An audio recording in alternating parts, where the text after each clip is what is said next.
Parliamentary Coordinator Matthew Parks says the Federation will be seeking an urgent meeting with the Ministry to ensure that the matter is swiftly resolved. Parks says it's unattainable for SANDF personnel to have the allowances that are funded by international organizations such as the United Nations and African Union debited by their generals. Minister of Higher Education and Training, Buti Manamela, says there is a need to stabilize the National Student Financial Aid Scheme and set in motion a sustainable student funding model. Manamela has been speaking at a media briefing in Pretoria on the long-term and short-term vision for the higher education sector. Manamela says the post-school education and training system remains fragmented and uneven.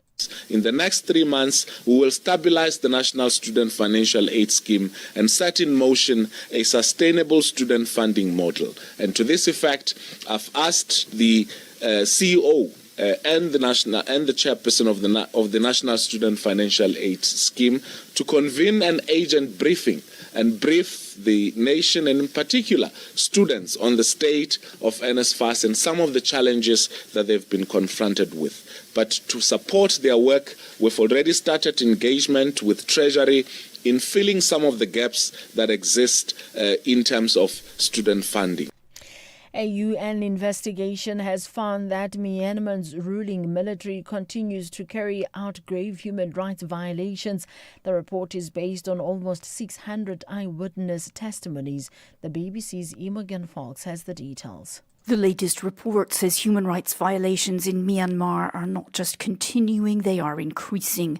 The investigators document beatings, electric shocks, strangulations and gang rape in Myanmar's prisons. Sometimes children as young as 2 are detained to pressure their parents. The UN team warn their evidence can identify the perpetrators and the security units they belong to. The investigators have already shared evidence related to the violent repression of Myanmar's Rohingya community with the International Criminal Court. They say they will share this new evidence too. Recapping the top story, 2 people have been arrested in connection with the fire that broke out at the Germiston Home Affairs offices in Ekurhuleni today. I'm Ondilambana for SFM News Alliance at 3:30. And in sports this hour, South Africa beats Australia by 53 runs in second T20 of the series between the two nations. Amazulu to focus on converting their chances against Sundowns tonight, and Italian athlete dies after collapse at World Games. More details at 3:30. The National Pulse with Ashraf Garda on SAFM. You're listening to the National Pulse, weekdays 3 to 6 p.m. It certainly is the National Pulse, and certainly things change every single minute.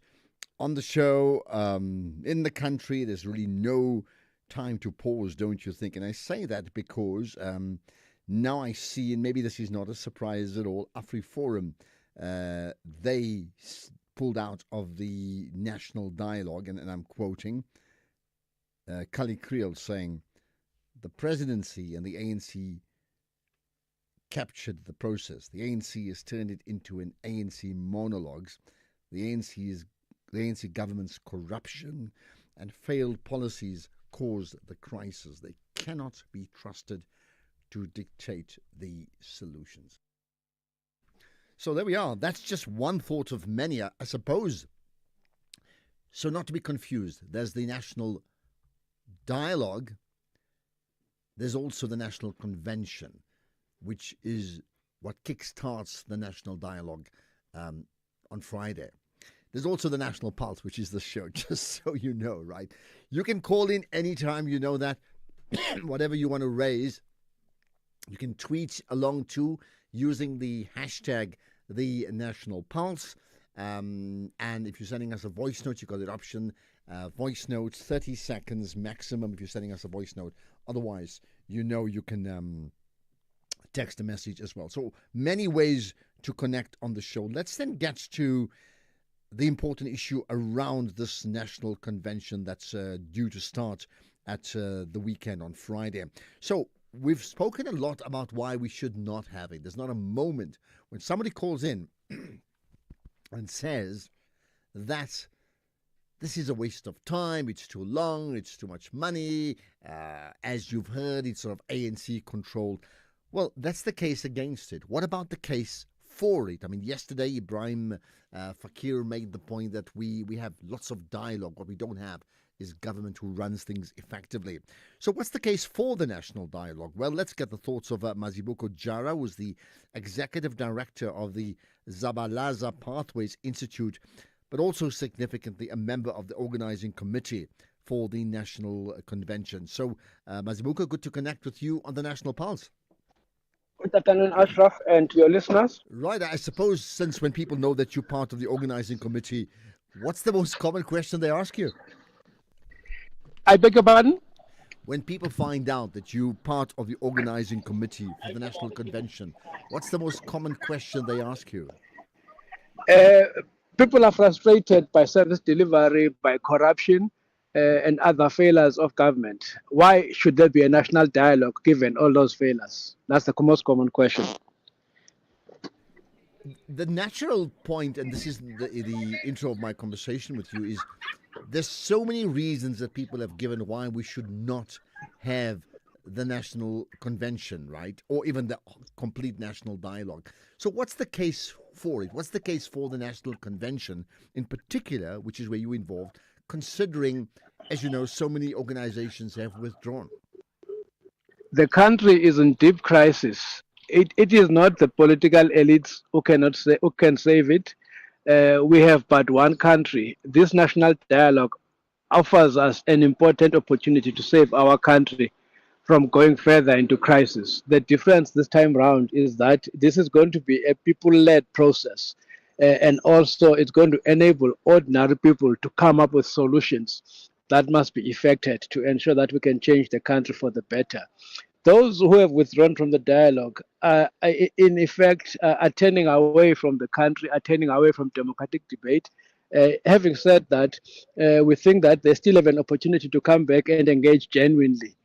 Since they've stepped back, more than 100 civil society organizations have come forward to say, we want this national dialogue to happen so that we can actually go to those 13,000 word dialogues. We can convene thousands of sectoral dialogues, whether we are workers, whether we are women, whether we are rural people, to talk about our problems and find solutions to those problems. So it's a real opportunity that we can get going with the genuine dialogue.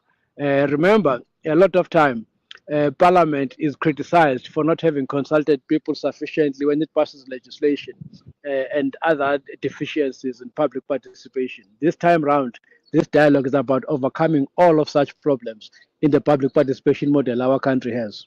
Okay, let's look at the most present tense examples. The fact that 7 of those legacy foundation groups have withdrawn, certainly from the kickstarting of the national dialogue.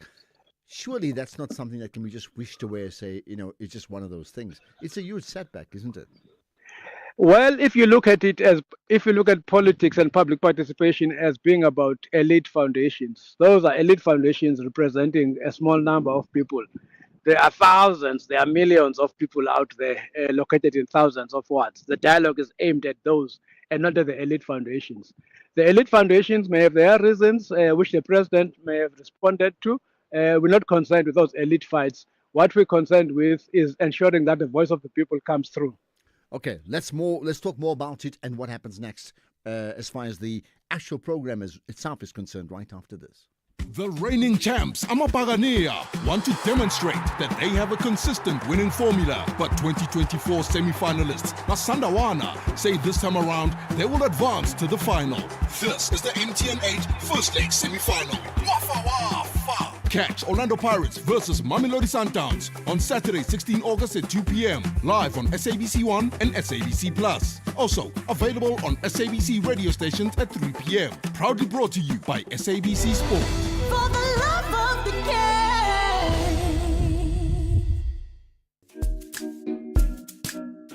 SAFM celebrates its 89th birthday this month by giving listeners an exclusive opportunity to attend the prestigious Joy of Jazz taking place at the Sandton Convention Centre from the 26th to the 28th of September 2025.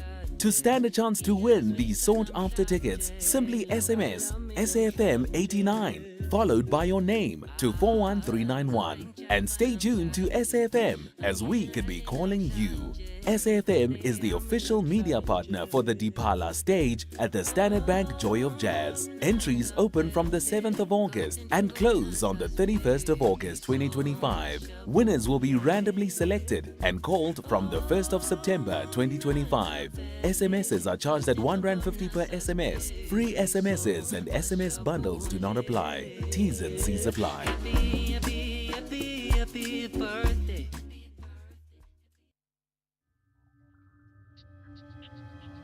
The National Pulse, weekdays, 3 to 6 p.m. Right, lots more to come as we continue chatting about the National Convention, which kickstarts the national dialogue. So you can call in. We'll take your calls in a few minutes' time. 086 000 2032 and then WhatsApp 0614 104 107. And you know the WhatsApp, 30 seconds max if you're sending us a voice note. Otherwise, text, or you can tweet us using the hashtag The National Pulse. My guest is Mazibuko Khara, who's the executive director of the Zabalaza Pathways Institute and significantly a member of the organizing committee for the National Convention. Now, Mazibuko, I heard what you said before the break, right? But here's the thought. There are many people who can clearly, there's really two parts. What are the problems in the country, and then who executes on solving the problems? Now, the first part of understanding what the problems are, there's a sense from people that actually we know what the problems are. We just have to listen to the show, and by the end of the show, you'll know exactly what the problems are. So there's really no reason, and I'm really quoting what I pick up on the show every day, right? So there's really no reason to determine what the problems are. What we need to determine is how do we solve it and who solves it. What you're saying, Ashraf, is partly true, but look at what Operation Tutula is doing in the hospitals, blocking people born in other countries from going to access health services. According to them, the reason our health services are in decline is because of people from other countries. Clearly, that's a wrong diagnosis. There's a whole range of problems about failure of departments to perform and so on. So the diagnosis of the problem is still an important part of the dialogue, but more importantly are the solutions. What is being proposed to the National Convention this weekend is the idea of these dialogues resulting in community action plans, where a community can say unemployment is a problem.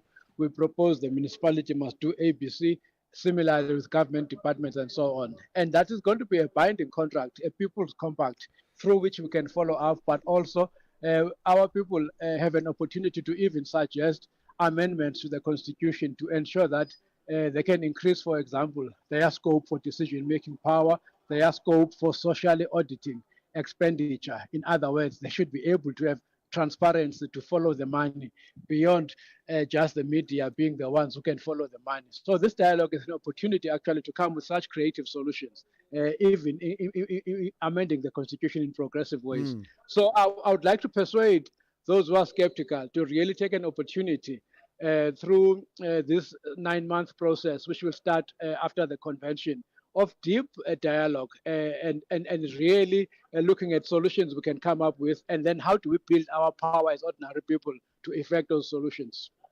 Now, with that grouping, and you made the point about the Constitution as well, I think the big issue for many people is, seriously, how much power does this grouping of people have, whether it's at the convention and then over that 9-month period, and I think you referred to not so much of an elite groups, like the Thabo Mbeki Foundation, but many others at grassroots.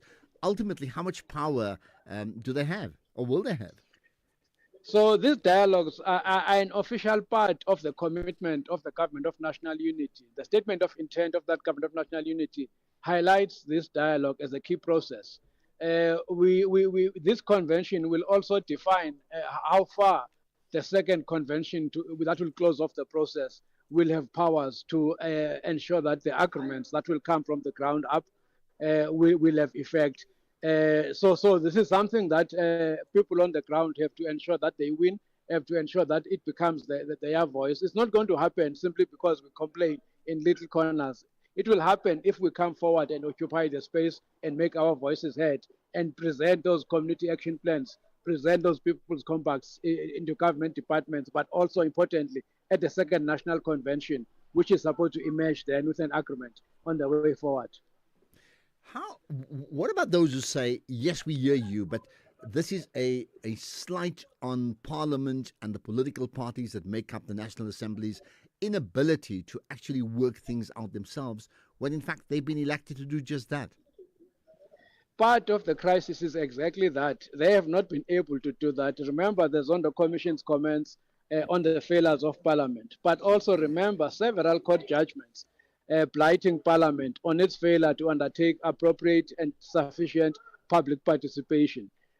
So no one can be faulted for saying, let's actually deepen the process of democracy. It's important. But also the political parties, remember, they themselves, as much as they are elected, but actually they represent a minority of the voters. And in any case, they are self-interested bodies that are about getting several of their members into Parliament without really representing the interests of the people. Again, our reference here would be the Zondo Commission, which actually was quite critical of several political parties in how they conducted themselves when there were real issues of defending public money for good use, and they failed to do that. So this dialogue is really an opportunity then to show how democracy can work beyond political parties, beyond the limits and failures of Parliament. Let's then talk through maybe two parts. What's going to happen over this weekend in terms of this convention? There's a bit of uncertainty as to we'll be broadcasting for the Banner on Friday, this show, but what's the plan broadly on Friday and Saturday? Firstly, the convention will receive a problem statement. What are the key issues that have been identified? And then get the delegates to comment on that, and then get the delegates to also say how that problem statement must go to communities. Overall, the two key questions is, what kind of South Africa do we want? What kind of South Africa do we do not want? After that, the convention will also discuss in detail how this consultation process must take place, how to enrich it.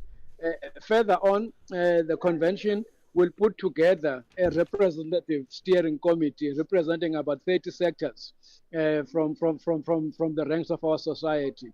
Your traditional leaders, your women, your workers, your youth, your environmental groups, so that the steering committee is the one then which will drive and oversee the process going forward.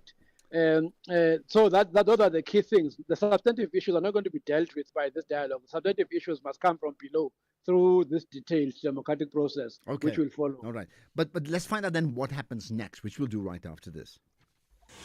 You are the biggest saver we've ever had. 2,794 Rand a month. It was the easiest switch ever. What was the real deal they could offer you? 870. That's amazing. You're always getting something out. Yeah. I've been battling to get nice car insurance. Outsurance, I found them. I'm saving a cool $360. Get the real deal with the real savings. I made the right move.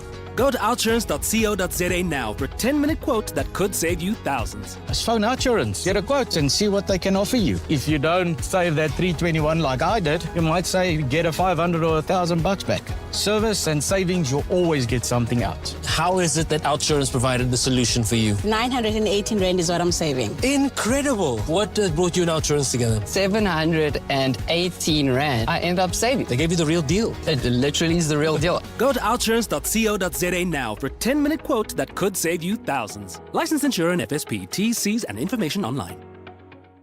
What is Overtrail? Is it off the beaten path, over the edge of comfort, or the thrill of the road less taken? It's over every bridge, every obstacle, every trail, and over to that view that takes your breath away. Overtrail means going further, exploring deeper, surrounded by the comfort and sophistication of a luxury SUV.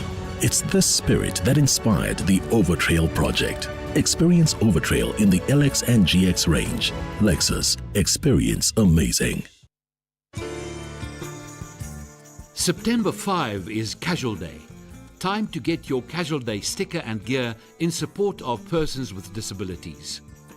Looking beyond the label, your contribution makes a tangible impact. Visit www.ncpd.org.za. Many thanks from the National Council of and for Persons with Disabilities. This is an SABC supported initiative.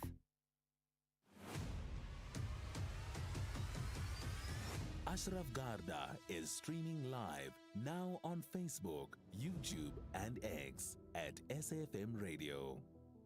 We'll conclude the conversation with Mazibuko Jaha, effectively part of the organizing committee for the National Convention. So I want to go back to the point you said, what is the South Africa we want and what is the South Africa we don't want? So you're saying that those two questions, it's almost like referendum type questions, they will be tabled as is, as a central theme of everything that's going to come out of the convention and by extension, the national dialogues itself.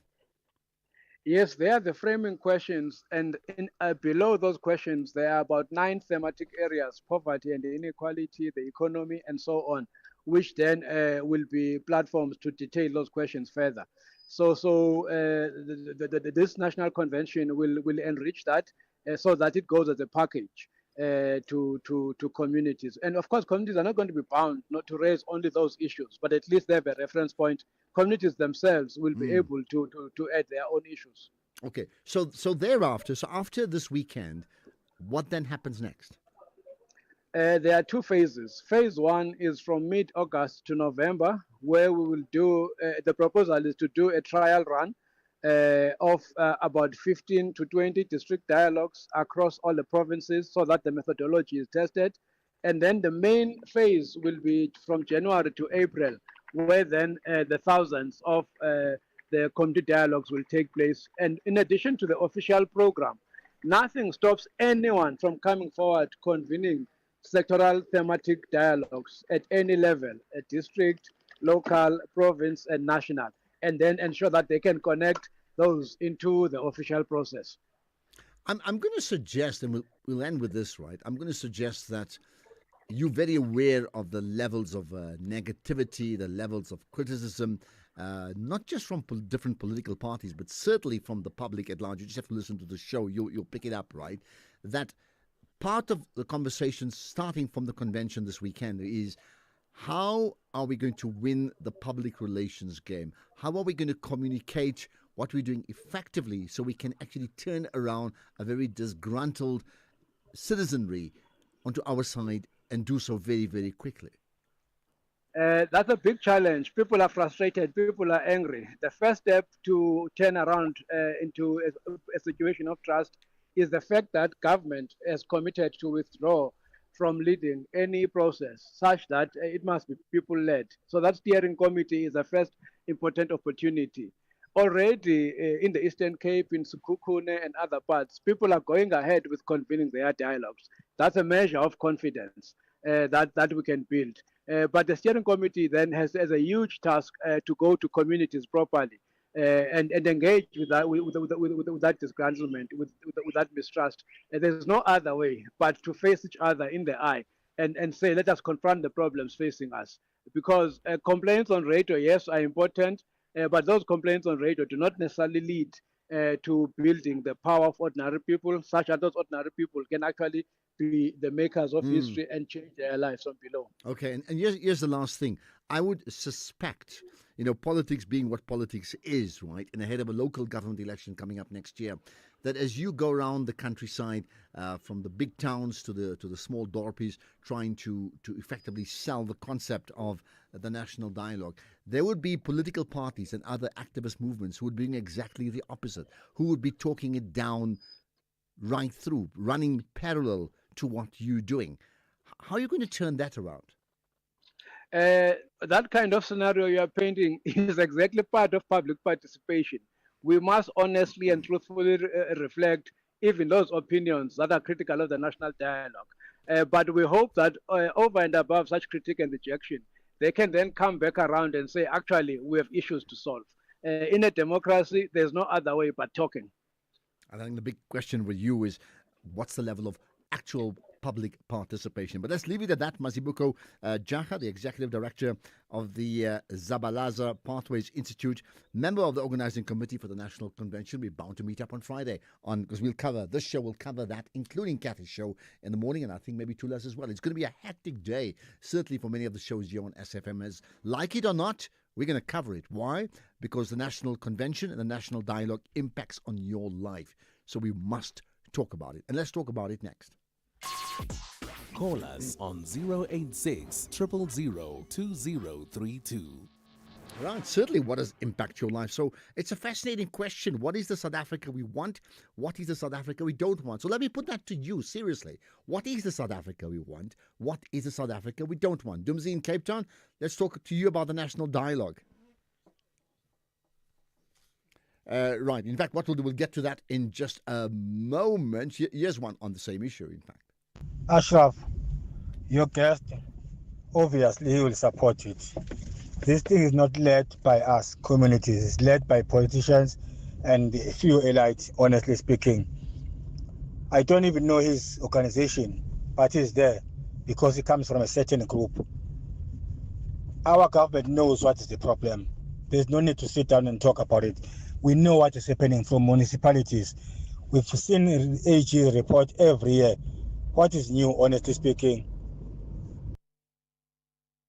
That's one. Here's another. Hello, Ashraf. It's Sipoza from Quebec. When the ANC government passed the civil union legislation around 2006, it didn't consult the citizens, as well as when they outlawed death penalty, they didn't.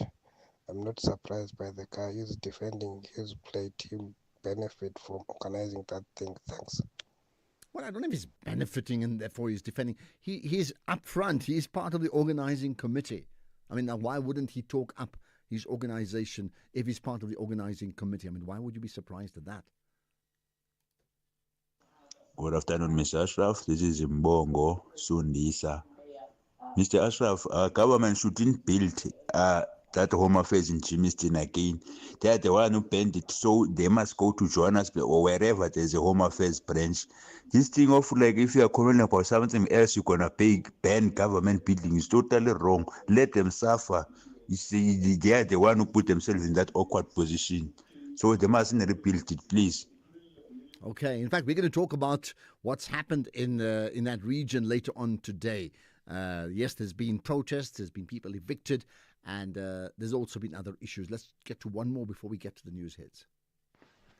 Ashraf, hearers of the station, you see this national dialogue. It's going to be tough. It's going to be tough because people going to tell them, bring death sentence. No money to pay decent cars that you use. Please do not use decent cars. Use the not very expensive cars. Deport all those who got no documentation. We don't know. Maybe he must change the constitution then. We need a death sentence. Tusi from Inanda, bye. Okay, you're saying who's going to do it, and then you say we need the death sentence. There's more to come, but think about it. Let me ask you that question once again. What is the South Africa we want? What is the South Africa we don't want? Those are the opening questions of the National Dialogue. So you think about it. Those are important questions, no matter where they're being asked, right? Right, let's get the news headlines. Here's Ondela. Thank you, Ashraf. On the news headlines, 2 people have been arrested in connection with the fire that broke out at the Germiston Home Affairs offices in Ekurhuleni today.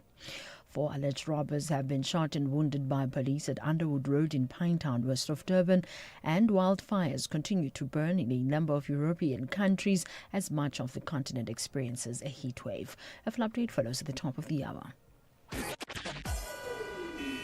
SAFM, guiding you through the rush hour traffic.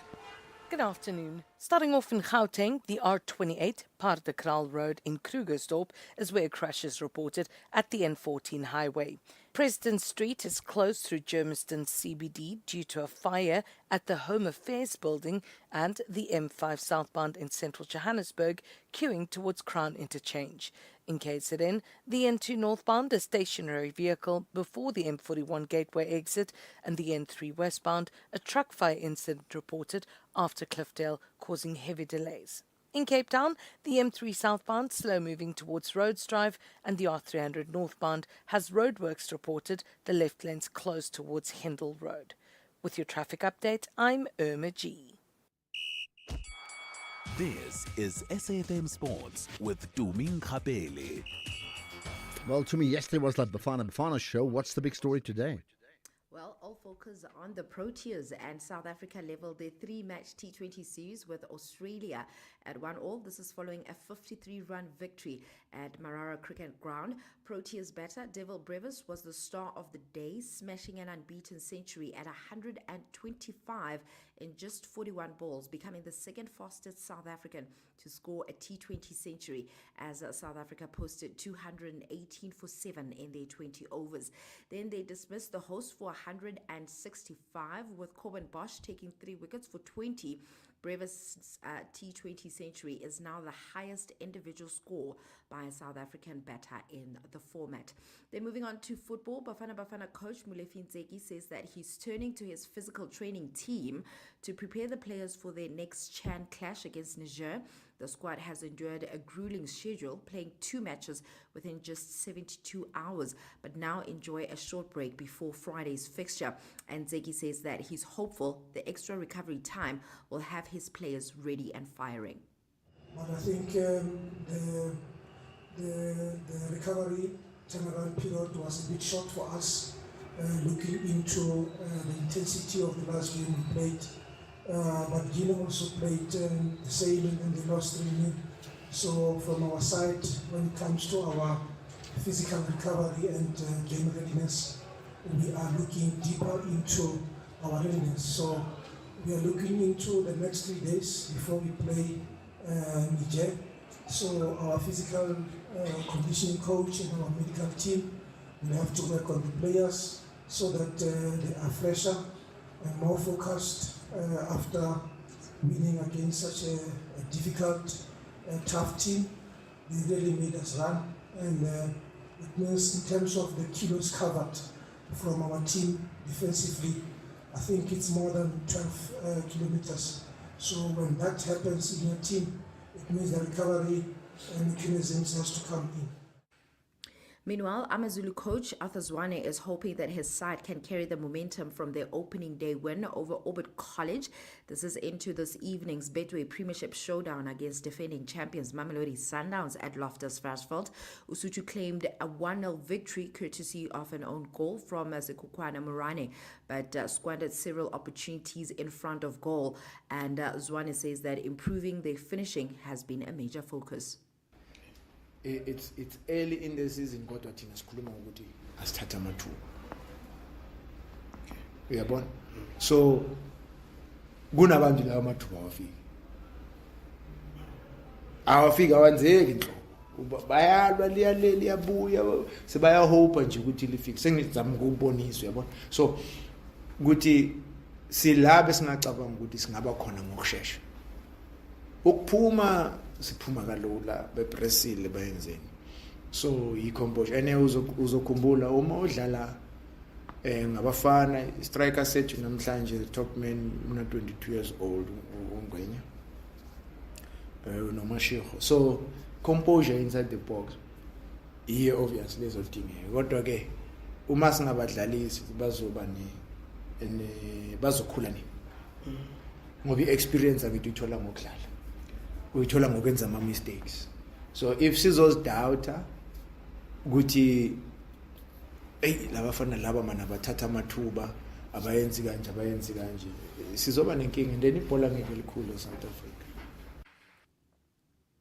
Then moving on to rugby, New Zealand coach Scott Robinson says that loose forward Wallace Sititi has been ruled out of the Rugby Championship opener against Argentina while still recovering from an ankle surgery. Sititi missed the entire France series with the injury and had hoped to be back for Saturday's match. He faces at least another week on the sidelines, though, opening the door for a potential recall for Peter Lakai or debutant Simon Parker. Then finally, in netball, Spar Proteas assistant coach Zanele Mdodana is confident that they have selected players with the right capacity to compete at international level. This is after the Netball South Africa Association announced the 15-player squad to don the green and gold for the 2025-26 season. Speaking at the virtual media presser, Madodana adds that the recently concluded Telkom Netball League came in very handy to allow the technical team to select some of the top players in the country. Because for us, it's all about performance. It's all about understanding the players that we've got and who can actually perform on an international level. Just because you're doing well in South Africa in the domestic league, it doesn't mean that you will be guaranteed a spot in the SPAR Proteas team. So we used that tournament, Jamaica and England, those championships, as also part of the selection process for us, for those players that we had traveled overseas with. We came back, we knew our Telkom Netball League is coming up, and we have a lot of our players that are currently playing overseas. We kept a good close eye on each and every one of them, on how they're doing on an international level, playing in England, majority of them. And then we also opened up the Telkom Netball League as a platform for the players that are in South Africa to say, we will also use the Telkom Netball League as a selection platform to be able to identify players who are putting up their hand for a spot in the 15 players. That's it from my side. I'll have more on other sports in the next hour. Right, perfect. Thanks for that, Chumi. More to comment about. I'm sure there's lots happening in the world of sport. Lots happening with regards to trash and what that means to you. Seriously. We'll talk about that next. Keeping your family healthy this winter can feel like a daunting task. Try the Lung Shield range. It includes capsules to support healthy lungs and immunity, a syrup for kids that supports the immune system and promotes lung health, and an effervescent with 13 essential ingredients to optimize immune function. Put your family's health first this winter with the Lung Shield range. Available without a prescription at leading pharmacies. Lung Shield, prescribed by doctors, recommended by pharmacists. This year, the Standard Bank Joy of Jazz Festival presents 3 unforgettable days deep in the art and heart of jazz. From the 26th, 27th and 28th of September, Umu Sankare, Abapemu, Jasmia Horn, Silent Law and the Noisemakers, Najbonk Trio, Michelle Ndingio-Jello, Willem Siini, Gabby Mutuba, and over 50 world-class acts will be ready to welcome you and yours to 4 magnificent stages of the Sandton Convention Center. Take me there. Buy your tickets at Ticketmaster now.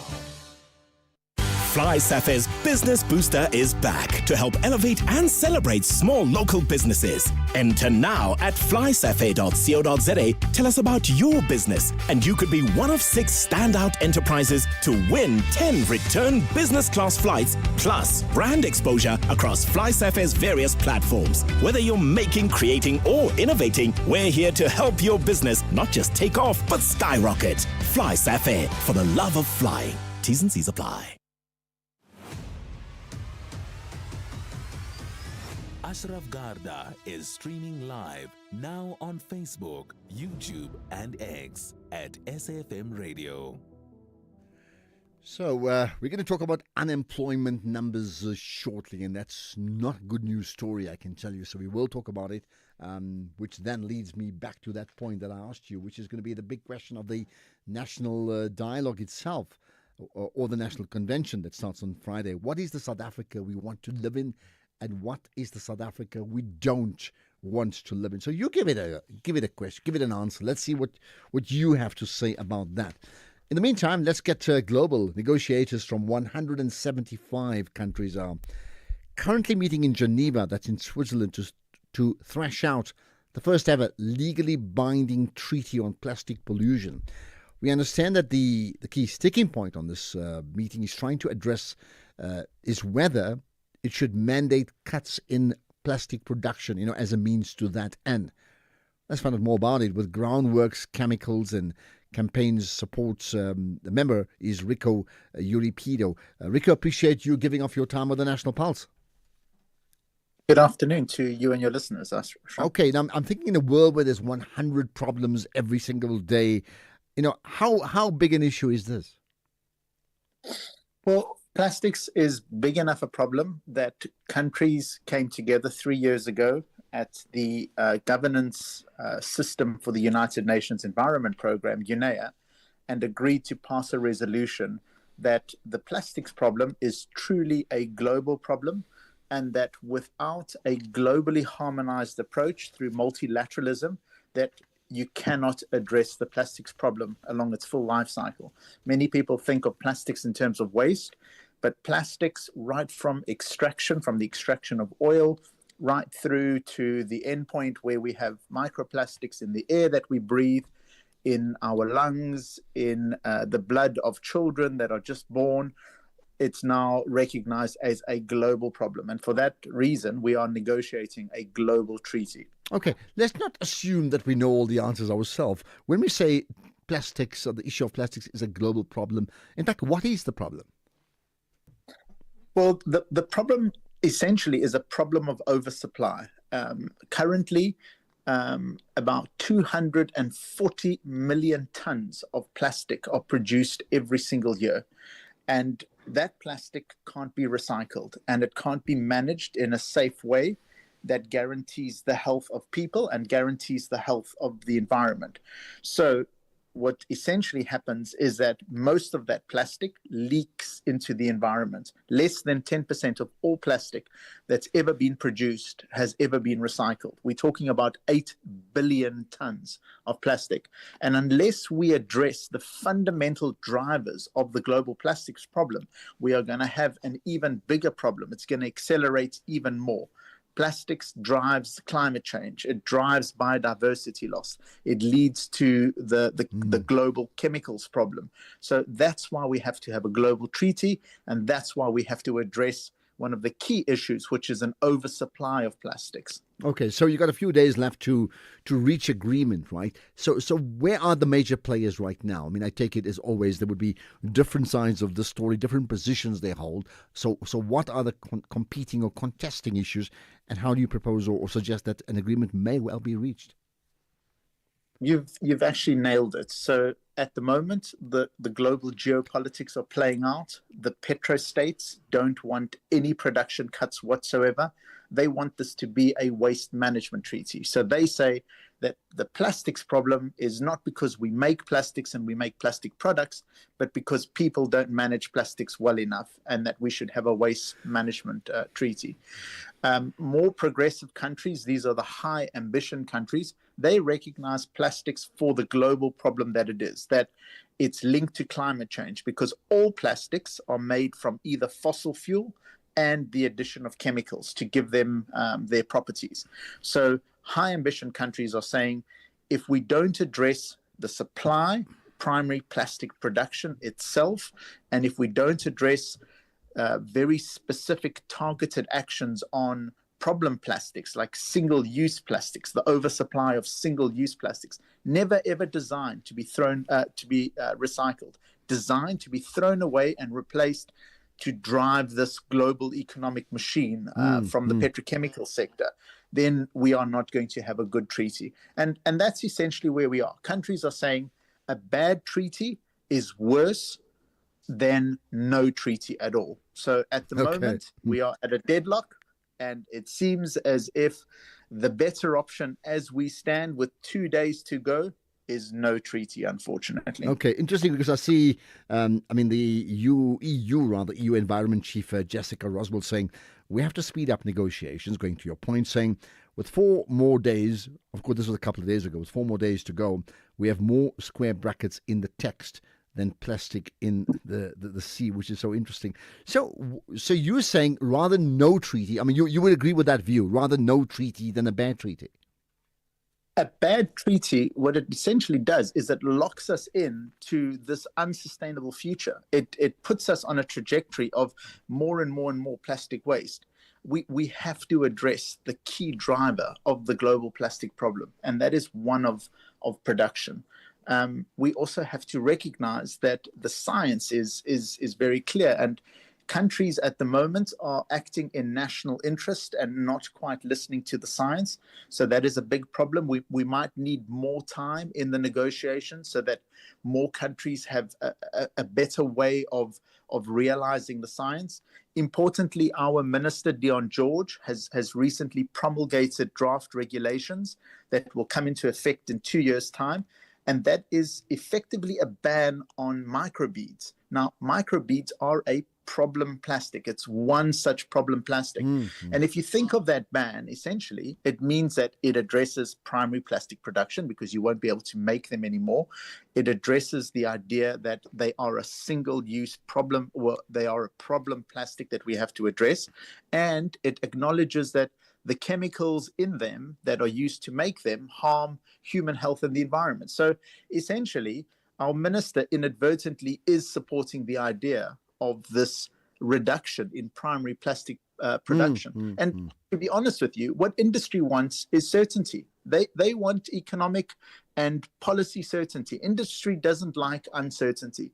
So the sooner we all on the same page, understand what we have to do, how we have to readjust our economies, our production lines, so that we aren't making problem plastics that end up in the environment, I think the sooner we can all come to what would then be a good global agreement that serves everybody's interests. Okay. Lastly, you spoke earlier, you mentioned the petro countries, I think that's how you referred them to, and then others, the higher, what you called progressive countries. So who are they? I mean, who are the petro countries that want the status quo to continue because it's not their problem? And who are those progressive countries? And perhaps as you answer that in one go, who's got the most clout? The petro countries essentially are the petroleum producing countries led by Saudi Arabia and Iran and together with Russia. And they make up, a geopolitical bloc that extends beyond plastic. So the diplomacy sometimes, is a little bit clouded with what's happening around the world in those countries. The progressive countries, the high ambition countries, are generally the countries that are from low middle income kind of areas, like in our region, in Africa and in Latin America. These are the countries that are heavily impacted by plastic, but don't have the financial resources and the wherewithal to address the problem. And they are also in a coalition together with the funders, the funding countries. These are the countries that have built up their wealth over the last 200 years. Now, without provisions that address the concerns of the funding countries, you then begin to get into an area of impasse, because the funders only want to fund a treaty that they think addresses the root of the problem. The petrostates want to carry on producing petroleum.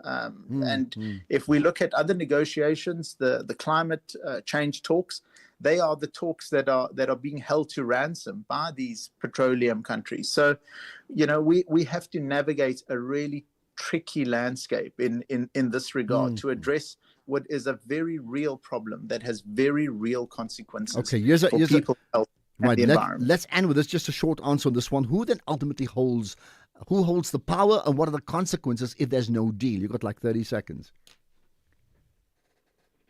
Ideally, what would happen is that countries who really want high ambition might come together in a coalition of sorts and not be held to ransom anymore. So we have this phraseology among us observers, and that is that consensus holds to ransom the will of the majority. We have to reach this obstacle. We have to overcome this obstacle so that we have more democracy in the negotiations, so that this idea that everything has to be agreed by consensus is put aside, and we have to get through the deadlocks through a democratic process. And ironically, that's a conversation we could be having about any other issue, even in South Africa. As you know, there's parliament, there's politics, and who makes the decisions on that? Well, fascinating talking to you, Rico Euripido, from Groundworks, of course, part of their chemicals and campaign support. It's a fascinating issue. To plastic or not to plastic? More on the National Pulse after this. Gender-based violence is destroying lives and tearing communities apart. It happens in homes, in schools, at workplaces, and too often in silence. But it doesn't have to continue. If you see it, speak out. If you are hurting, reach out. Because doing nothing is not an option. Listen to all 19 SABC radio stations from Wednesday, the 23rd of July for hard talk, discussions, advice, dramas, educational shows and interviews around GBV with experts, survivors, lawmakers and a whole country affected by gender-based violence. All on your favorite SABC radio station. Call 0800 428 428 to report abuse or get help. GBV, it ends with you. This message is brought to you by the SABC. You're listening to the National Pulse on SAFM. Right, so I tell you, I welcome your thoughts again on the national convention that makes up the national dialogue and what is the South Africa we want to live in and the South Africa we don't want to live in. That's their big question, so I put that to you as well. And I welcome your thoughts. Then that point from the plastics issue, as per the conversation we just had. But what about unemployment? Now, we've just got news from Stats SA that South Africa's unemployment rate has, increased. Not good news. It's gone up in the second quarter to 33.2% from 32.9% in the first quarter. I think about half a year or so ago, maybe slightly longer, we had this drop in unemployment rate, and I think it was a sense of, hey, that's great. But clearly that's not been sustained, right? So we know that South Africa has had a sluggish economic growth, which just makes it so difficult to get jobs. How do we interpret all of this, right? Professor Jannie Rousseau is the honorary professor at the Wits Business School, as well as an economist at the Altitude Wealth Management. Prof. Rousseau, thanks for connecting. You're on the National Pulse. Good afternoon, Ashraf. Good afternoon to all the listeners. Thank you. Nice talking to you. Much appreciated. First things first, I mean, how do you analyze those numbers? You know, for some people, it's like terribly bad news. For others, it's like, what do you expect? It's okay. You know, how would you interpret this? Well, it's terribly bad news for South Africa. Our big problem is unemployment. And we have a high unemployment rate because we have a very low economic growth rate. And we've already seen that the expectation of the governor of the Reserve Bank, Mr. Kganyago, is that the U.S. sanctions can add another 100,000 people to the unemployed. The Minister of International Relations is of the view it will only be 30,000. So we might be heading to even larger unemployment figures over the next months. So this is really a national crisis. So how then, and this is ahead of the national dialogue really kickstarting this weekend, how then should we then interpret this in terms of what happens next? I say that because you and I could be having this conversation 5 years ago, 10 years ago. I promise you it's the same conversation we're having. Nothing appears to be really shifting. In fact, it's getting worse. Well, there's clearly no plan to get the economy growing.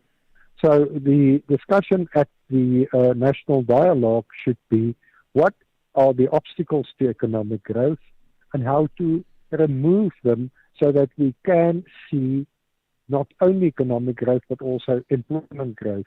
But to achieve that, there should be no items or elements that cannot be discussed.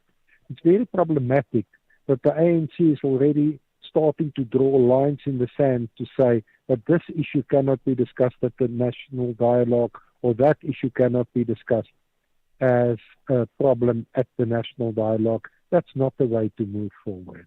So are they saying that? I mean, just on this issue, has the organizers of the dialogue, and I'm not even putting a party, of saying that these things can't be discussed? For example, issue of jobs? The ANC has already said that something like broad-based black economic empowerment will remain policy. So that means it cannot be discussed at the national dialogue if the ANC has already said that will remain policy. I, for one, favor what I call black economic skills transfer rather than broad-based black economic empowerment that only made about 100 or 1,000 people exceptionally wealthy and brought no benefits to millions of other South Africans. Okay, but it's not. I mean, that doesn't suggest that if we adapt it to the skills transfer example you're talking about, that suddenly we're going to have massive economic growth and therefore the unemployment rate will come crashing down. I mean, does it? Well, the rumors are that the National Dialogue will cost 700 million rand. With that sort of money, Solidarity can build two Soltex. We have 2 more Soltex in this country to train people with the necessary skills. They will become employable. That will do much more for employment in South Africa than another talk shop with very little to come from it. I mean, what are the general expectations? What will we get from a national dialogue? So what this country needs is a discussion on obstacles to higher economic growth, because higher economic growth will ensure employment growth. Okay, what then, for you as we wrap up, what then are the obstacles to what you've just said?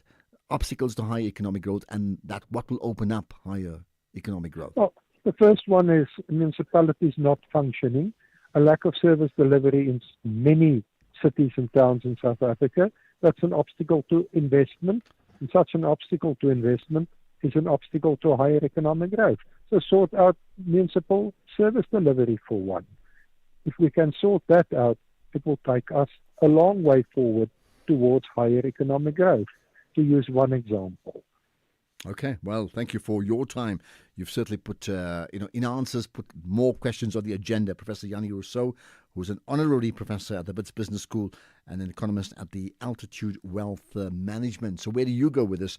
Seriously, unemployment rate gone up 33.2%. No signs of abating, is it? How do we go? How do we galvanize and create the type of growth that we spend hours talking about on shows like this, and we see no results around that? Let's pick up some comments from you before we get to the news headlines. There's lots of thoughts, and again, that word talk shop comes up all the time. Here's one. Hey, Ashraf, you see this top-down approach of our government.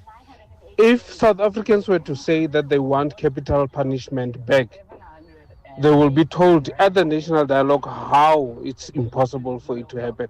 So these talk shops are useless and pointless. It's just a way of deflecting from our responsibility, or the government deflecting from responsibility. It's nothing else but a waste of time. If citizens were to say, part of the things that must be adopted from the dialogue must be the bringing back of capital punishment, you will see they will not accept that.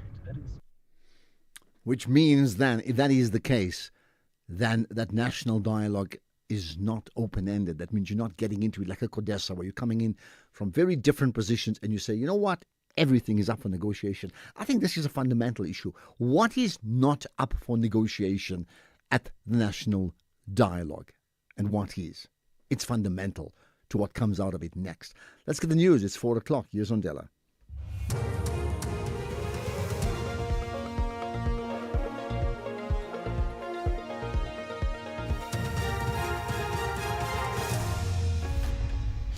Thank you, Ashraf. On the top stories, Manamela to ensure credibility in the appointment of SITA boards, and 2 arrested for torching the Home Affairs Office in Germiston. For SAFM News, I am Ondelambana, and a very good afternoon. Higher Education Minister Buti Manamela says they will ensure that there is credibility in the appointment process of the chairpersons of the Sector Education and Training Authorities boards.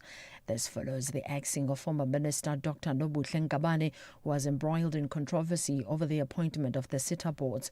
Addressing the media in Pretoria today, Manamela said the appointment process will be transparent. The nominations have since been closed for the chairpersons. The team in the department is looking through those nominations to look at who meets the criteria. And from those who have been nominated, we will then apply our minds in terms of who fits, the positions required. We're going to make sure that people have the skills and the capacity to be able to preside as chairpersons of SETA boards. We are quite considerate of the fact that, and rightly so, that the public would be looking at this closely, and we will not hide anything. 2 people have been arrested in connection with the fire that broke out at the Germiston Home Affairs offices in Ekurhuleni today. Residents of Faro Park flats nearby took to the streets to show their discontent following a court order obtained by the city's sheriff to evict non-paying residents. It is believed that they are behind the torching of the Home Affairs building. Gauteng Deputy Police Commissioner Fred Gegana says more arrests are expected. Some people had information that today the sheriff will be coming to execute and do the eviction order. Now, out of that, the roads were blocked to hinder and obstruct the sheriff and even law enforcement. And in that process, stones were thrown into private vehicles and ordinary innocent people's properties were damaged. And in that process also, a group of people then decided they come here to this building, and the building was ultimately banned. The charge of public violence has been opened, arson has been opened, and malicious damage to essential infrastructure. 4 alleged robbers have been shot and wounded by police at Underwood Road in Pinetown, west of Durban. Police say they were responding to a house robbery when the suspects opened fire at them. Police spokesperson Robert Nechunda elaborates. Police responded to a house robbery, and as they approached the house which was being robbed, police identified a white VW Polo which was driving to the opposite direction and immediately tried to stop the vehicle. The driver of the vehicle ignored police instructions and sped off. A high-speed chase ensued, and on Underwood Road, the suspects opened fire towards police officers. Police returned fire, and a shootout ensued. After the shootout, the suspects were found to have sustained gunshot wounds and were treated at the scene before they were taken to hospital under police guard. 2 firearms, a flat-screen TV, jewelry, and 2 high-end brand handbags, as well as home appliances, were found in the possession of the suspects. The Minister of Trade, Industry and Competition, Park Stawu, says a task team has been formed as a direct point of contact for companies affected by the 30% tariff imposed on the country. Stawu was speaking at a joint media briefing with the Agriculture Minister John Steenhuisen in Pretoria earlier today. Cabinet has endorsed the economic response package that includes the establishment of an export desk which serves as a direct point of contact for affected companies. Since being operational, thus far 23 companies have utilized the export support desk and were accordingly assisted, in addition to queries processed. Wildfires continue to burn in a number of European countries as much of the continent experiences a heat wave. Temperatures in Spain and Portugal could hit 44 degrees Celsius. The BBC's Justin Rowlett has the details. That heat in Europe has been building not just over the last few days but over weeks. Some cities recording record temperatures, an extension of the wave of wildfires that we've seen across Europe this summer, with a really intense blaze burning outside Lisbon. Firefighters fighting overnight to try and control it, hampered by really strong winds of up to 70 kilometres an hour, making the fire even more intense. We're also hearing that France and other European countries are saying that they've seen an increased death rate, so vulnerable people with underlying illnesses, the elderly suffering in the heat. Recapping the top story, Higher Education Minister Buti Manamela says they will ensure that there is credibility in the appointment process of the chairpersons of the SACT Education and Trading Authorities boards. I am Wanda Lambana for SFM News Headlines at 4:30. In sports this hour, Australia aiming to come out with guns blazing in Ellis Park battle against Springboks. Brevis helps Proteas to beat Australia in second T20, and Raducanu getting back to best but edged out by Sabalenka. More details at 4:30. SAFM, guiding you through the rush hour traffic. Good afternoon. Starting off in Gauteng, the N1 southbound in Pretoria is a crash before Rigel Avenue. The M1 southbound is slow moving towards Boysons, and the N1 northbound queuing towards Woodmead Drive. In KZN, Umgeni Road westbound slow moving through Springfield Park and the N2 northbound, a stationary vehicle before the M41 gateway exit. In Cape Town, the N1 outbound queuing on Plattekloof Hill, the N2 Nelson Mandela Boulevard outbound queuing towards Hospital Bend, and Albert Road outbound slow moving through Woodstock. With your traffic update, I'm Irma G. SAFM 104 to 107 nationwide.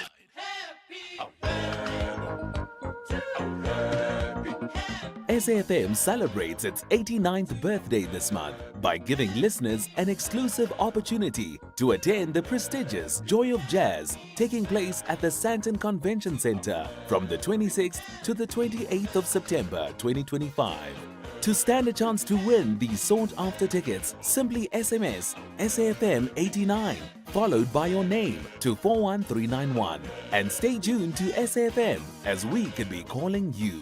SAFM is the official media partner for the Dipala stage at the Standard Bank Joy of Jazz. Entries open from the 7th of August and close on the 31st of August 2025. Winners will be randomly selected and called from the 1st of September 2025. SMSs are charged at R1.50 per SMS. Free SMSs and SMS bundles do not apply. T's and C's apply.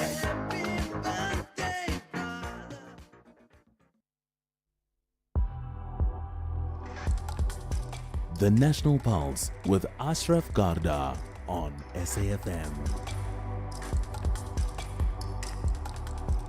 You're listening to the National Pulse, weekdays 3 to 6 p.m. Right, there's been let's talk about there's been developments in Germiston today, and violent protests at that, right?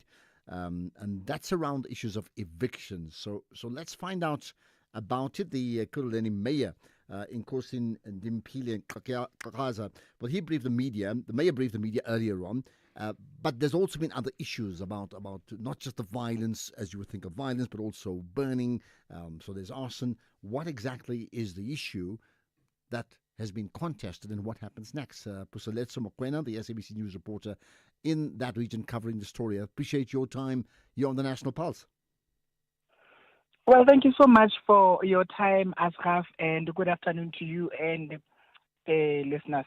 All right, so let's start with this. What was the issue and what happened? Okay, so the issue started, the issue, it has been an ongoing thing, according to what we understand from the different residents that we were speaking to. Now, what we understand is that the residents have been occupying a unit in the Germiston CBD that we call the Faro Park. They've been occupied. Some of them have been occupying it over like 4, 5, 6 years ago. Some of them say they stopped paying just after losing their jobs due to COVID-19, but some of them says they kept paying. Now, what was happening today is that what the city has been telling them that we are gonna remove you guys, you're gonna evict you guys if you guys keep on not paying and keep on occupying the unit unlawfully. So it happened today. The city executed the evictions and they hired a private security to do so. The private securities went into the unit. They just removed everyone and with their belongings. But what caught my attention, Ashraf, was when they were even forcefully entering the houses that with no one inside, taking out everything, belongings of people of the house without them being inside the house. So that caught my attention. But what we also understand, what happened in the morning today, is that the residents took it to the streets to protest in disagreement of these evictions. So to get the attention so that their demands can be heeded, they protested, and that led to the burning of a Home Affairs building. The whole top part of the top part, it's a 2-story building. So the whole top part of the Home Affairs building has been burnt down, basically in ashes. Yeah, sure. Okay, so what happens next now? I mean, of course, you're not allowed to burn another building, whatever your feelings are, but it's clearly another example of the massive disgruntlement or the sense of helplessness. And that point that you made about people, about these homes. Those who were doing the evictions went in, entered homes without anyone there. I mean, what would the law have said around that? Would that be a break-in? I know they have a court order, but yeah. Well, exactly. That is where I was going, because we are not sure what the law would look into that, because we understand that the court order even says, even when there are no people inside that house, just get in and just take everything. But what also caught my attention was that some people were saying, we have been paying the rent here, but they also came into our houses and did not ask questions. But what we understand after that is that the people who were overseeing the eviction, after finding out that some people are paying, before they get into your house, you provide documents and as an evidence that you are up to date with your levy. And going back to what is happening right now, or what is going to happen rather, we know that 2 people have been arrested as a result, and the police, the deputy commissioner of Gauteng, Fred Kekana, said that they are expecting to arrest more people because more people were involved in this. In this incident. And we also heard the mayor expressing disappointment following obviously the burning of a government entity, which is the Home Affairs. He says that this will obviously inconvenience the residents who are using the services of Home Affairs, Wena Ashraf. But also, if I can go back to the residents that are being inconvenienced, today we found out that there was actually a couple that was waiting, that came at the Home Affairs, Ashraf, to ensure that just to get married, you get what I'm saying. So to their surprise, when they got at the Home Affairs, they found out the Home Affairs has been engulfed by flames. They are obviously much anticipated there to sign and to get married did not happen, and it was the woman's birthday. You get what I'm saying? You know that the woman obviously was going to spend her birthday. This was probably what was going to be the best birthday of her life, but that did not happen. We obviously talked to them. They also expressed disappointment that they did not happen as they were expecting. And let's just go back. So, I mean, it's interesting now. A lot of focus is on the burnt building, which should not happen, and I understand that. But that's not the real cause of the problem. That's a symptom of the problem, right? Let's go back to the actual cause and how did they get themselves into a situation where they could carry out the court order and evict people, and how would the people have been there in the first place to get themselves into that position? I mean, and maybe lastly, as we talk about it, just what are the feelings of the people right now? I mean, they were obviously angry enough to burn a building, but what are they feeling right now? They're still saying that they feel terrorized because we spoke to a lot of residents, essentially speaking, sharing different sentiments. They're saying that they feel terrorized because this was an ambush to them. But what we understand from the city is that they have been telling them from June that people who are not paying will be evicted one day. And they had a meeting on Sunday. What we understand from the residents, they had a meeting on Sunday saying that, reminding them that, remember, we have the court order, and this is not the first court order we receive to evict people who are not paying these units, who are occupying these units unlawfully. So yeah, what happened was that what we understand from the residents is that this is an ambush. They feel terrorized, and they are not even giving them an alternative home. But what we understand from the city as well, they say they've been giving them notice just to ensure that they are up to date with their levies. Okay. Is there, just to conclude, is there anything else that may have happened that you wish to share? Well, what we understand is that from what the mayor says this is the biggest crime because it went into trespassing. And what we also understand that the mayor says that this type of buildings around the city of Ekurhuleni, they contribute to the high levels of crime because no one can account, you get what I'm saying? So he is saying that the police will be on the lookout of the people who are included in this whole incident, including the instigators. And of course saying that they will keep an update. They will not just give up in conducting such operations in the city. Okay, got that. Thank you for your time, Pusaletso Mokoena. By the way, we'll chat to an EMS spokesperson from Ekurhuleni about the fire and the implications thereof, and we'll do that right after this. Ashraf Garda on the National Pulse. Right, lots of comment from you on a range of issues, from dialogue to talk shop, which is a talk shop, a dialogue, either way. Here's one. Ashraf, hearers of the station, you see this national dialogue. It's going to be tough. It's going to be tough because people going to tell them, bring death sentence. No money to pay decent cars that you use. Please do not use decent cars. Use the not very expensive cars. Deport all those who got no documentation. We don't know. Maybe he must change the constitution then. We need a death sentence. Tusi from Inanda, bye. You need a death sentence, and I do hear that pretty often, but that's not the only thing that's going to be discussed, isn't it? What about this? And what? Good afternoon, Ashraf. Ashraf, this Masibuku. How can he so easily make these other organizations of as the elite? Who's he? What gives him the right to say that if they are all organizations and people, eminent people, that needs to go and try and work out something? If he comes with that kind of opinions, I am afraid. I think he's one of those planted to drive this thing in a specific direction. And I don't have much trust in him. I've listened to him. Thank you for a great show. Saki and Kraaifontein. Thanks, Saki. But I mean, that's just one part. And I hear you. I think I was referring to the organizations, not the individuals. Because, there's the eminent persons group, phrase borrowed from a long time ago. Just Google it, you'll find it. Eminent persons. When was that first used? But he was referring to the 7 organizations, including the Thabo Mbeki Foundation and the FW, the Claire Kwan and the Steve Biko Foundation, and those would be like the so-called elite ones. So interesting that people like Saki, takes offense to him dismissing them. They're elite. We're going to get to the ground. Others may say that's exactly what we want to hear. Interesting. Good afternoon, Ashraf. I just want to ask a question.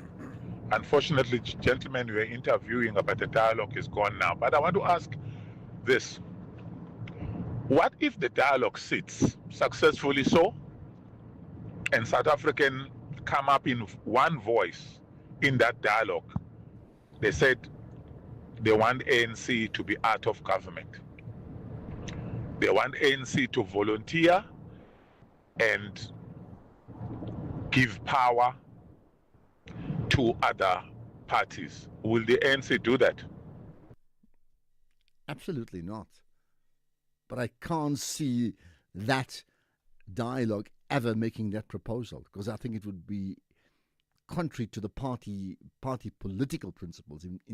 The point is, they'll agree on principles, not which is the best political party and which is the worst political party. So, I mean, that's what I think. But, hey, who knows? Maybe we'll be surprised at that.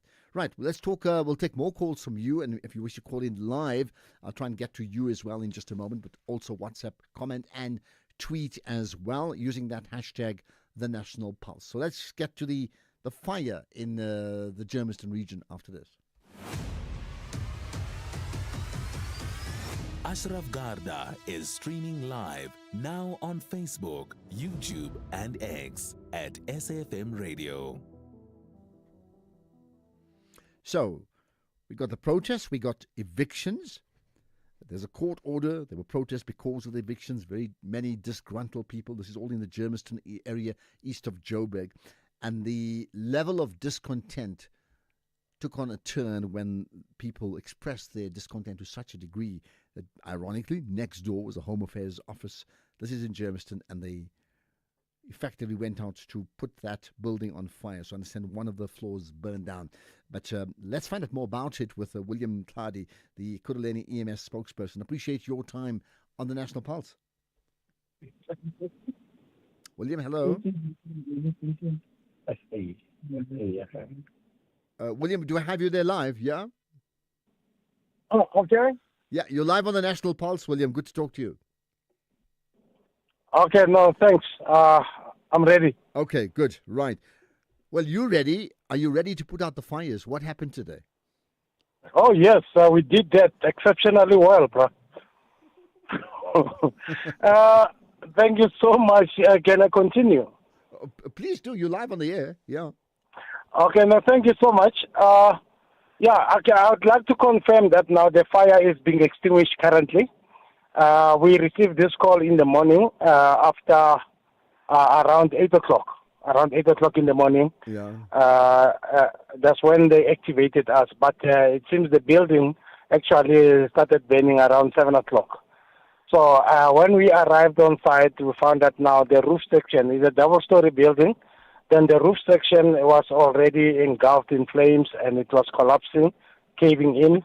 So the flames were quite huge, threatening the other buildings in the neighborhood. So we actually started with a defensive mode to protect the other buildings on the site, and before we went straight into the building itself.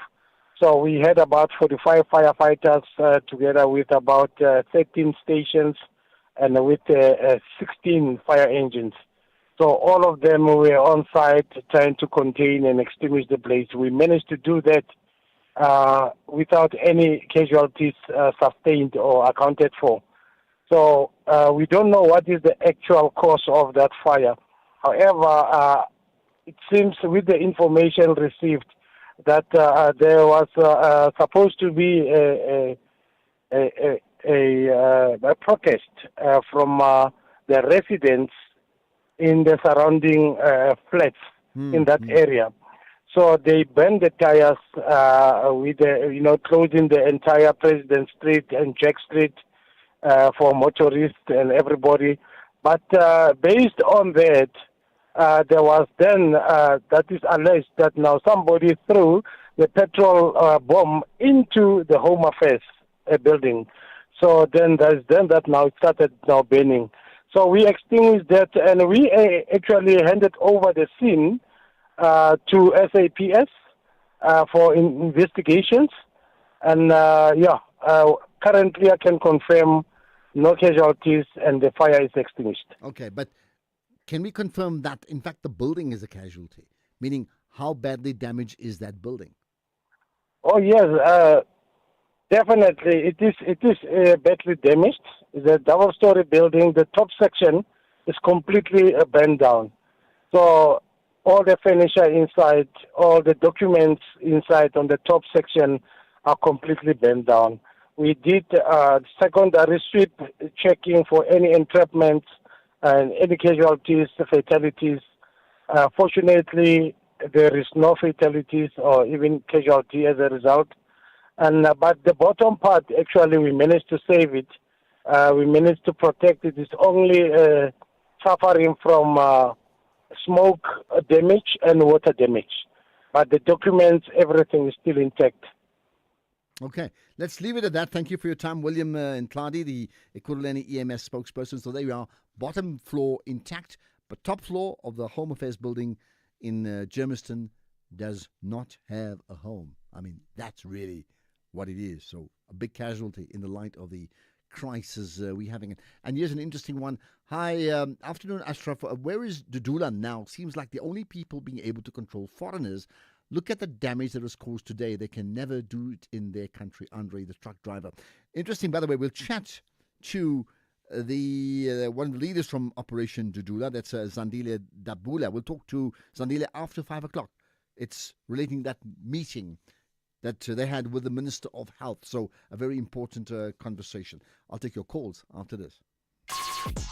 Call us on 086 000 2032. Right, Dumzi, you're in Cape Town. Let's hear what you have to say. Go for it. Hi, Ashraf, and thanks for taking my call. It's a pleasure. Yes, I think maybe to assist some people, sometimes you need to be impersonal to describe a situation. So let me attempt an analogy. A long time ago, there was a forest made of many trees. some in the north, south, east, and west. And then an axe landed in the forest and started chopping down trees. The axe was made out of exotic wood. And with it, it brought some seed of exotic trees. And in the place where it was chopping off the wood, it planted exotic trees. So after a long struggle, the native trees fought with the exotic trees so that they are cut at the same rate. Mm-hmm. The native trees, their argument was that they were being cut at a faster rate than the exotic trees. In the process of time, there was cross-pollination of trees, and new breeds of trees came in until a time when there was a negotiated settlement where the trees would all be cut at the same rate. Okay, how much more to go with that story? Because I need to move on, Dumzi. Yeah? Yes. So what I mean, we are faced with a problem, but we've never addressed the real problem, which is the capitalist system which came to Africa. All the problems that we are discussing, whether it's immigration, underdevelopment, poverty, including what Trump is doing to Africa, it's all a result of a particular system that has made us who we are. All right, Dumzi, I hear you. We are not discussing anything else besides. Yeah. We do need to move on now. I think you've made your point. Thanks for that, Dumzi in Cape Town. Michael in Gqeberha, go for it. I should have a quick one. Thank you. What qualifies someone to be called an eminent person? What is the criteria? Well, I never chose them, so I don't know. I mean, just No, I'm just. Perhaps if you can indulge me on this. I'm asking, what qualifies a person to be labeled as eminent? And when we are dealing with issues of poverty, inequality, landlessness, and so on and so forth, what qualifies a person to be called eminent to come and address this issue? You see, here's the problem.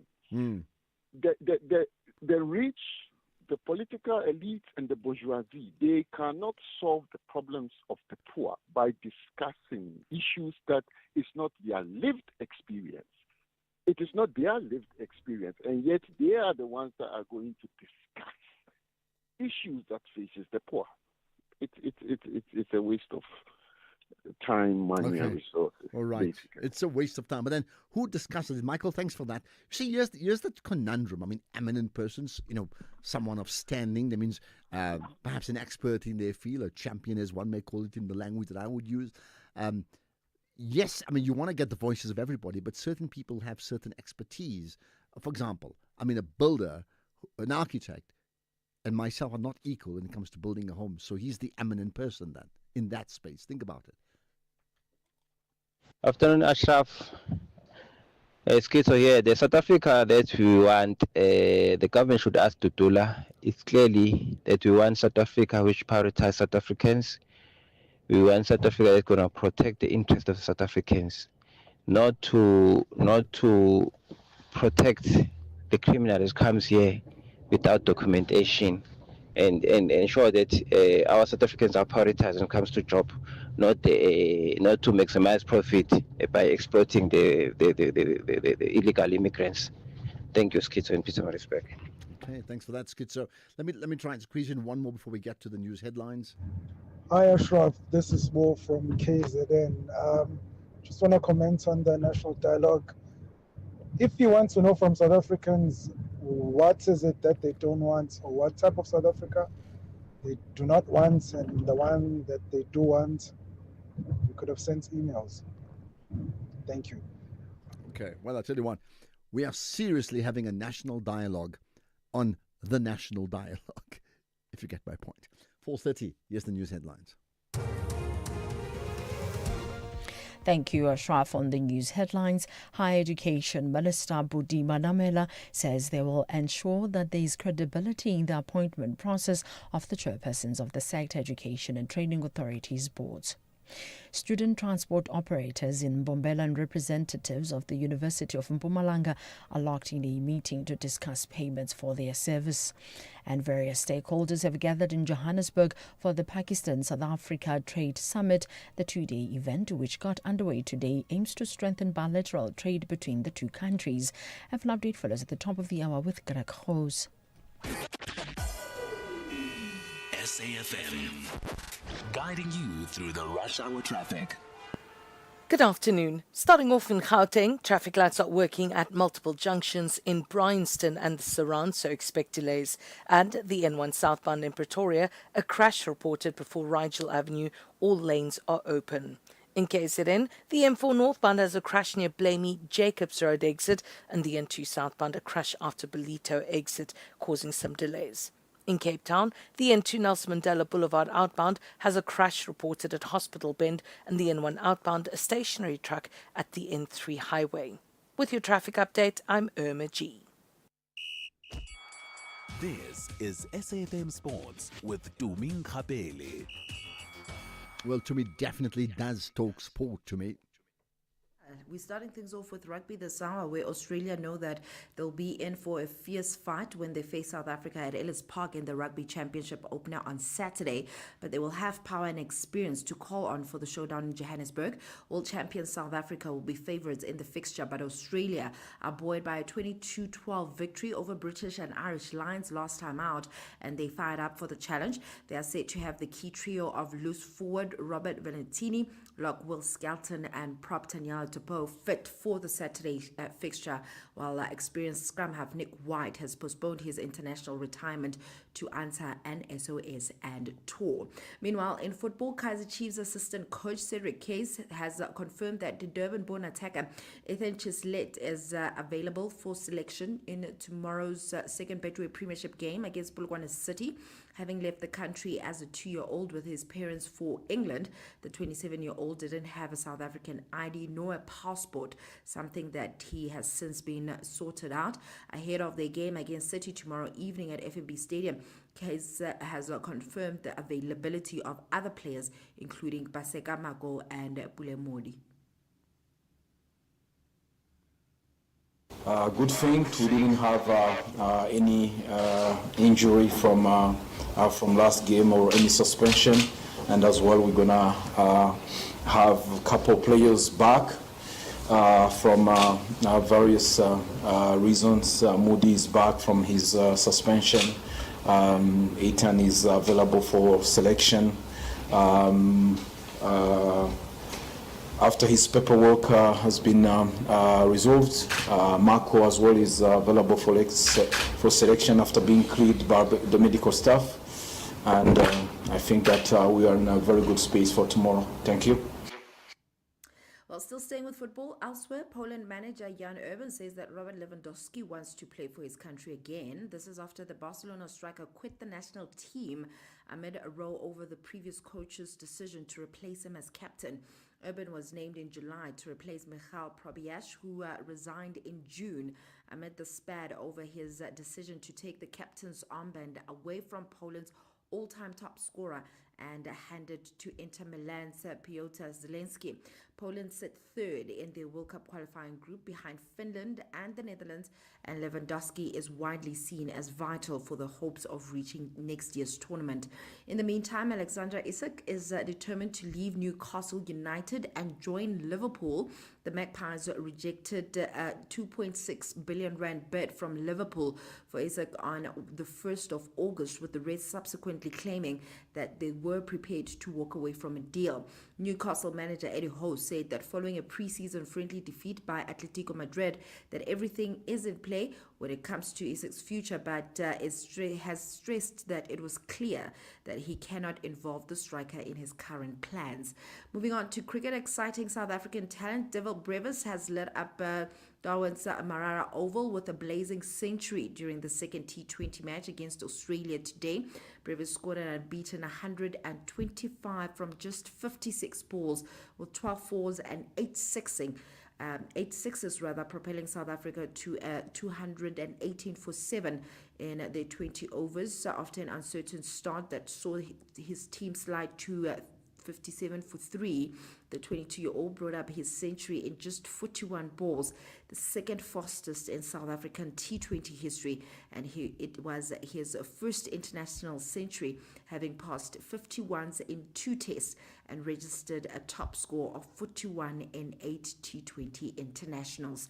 Meanwhile, in netball, South African shooting sensation Almir van der Berg is set to join the Adelaide Thunderbirds for the 2026 Suncorp Super Netball season. The 24-year-old enjoyed a standout 2025 campaign, finishing as the league's top scorer with 496 goals and an impressive 83 super shots in just 12 games. She's also ranked equal third for total rebounds, both defensive and offensive, with 30. Ending things off with tennis, Britain's Emma Raducanu fell short of beating world number 1 Aryna Sabalenka and earning a statement win at the Cincinnati Open.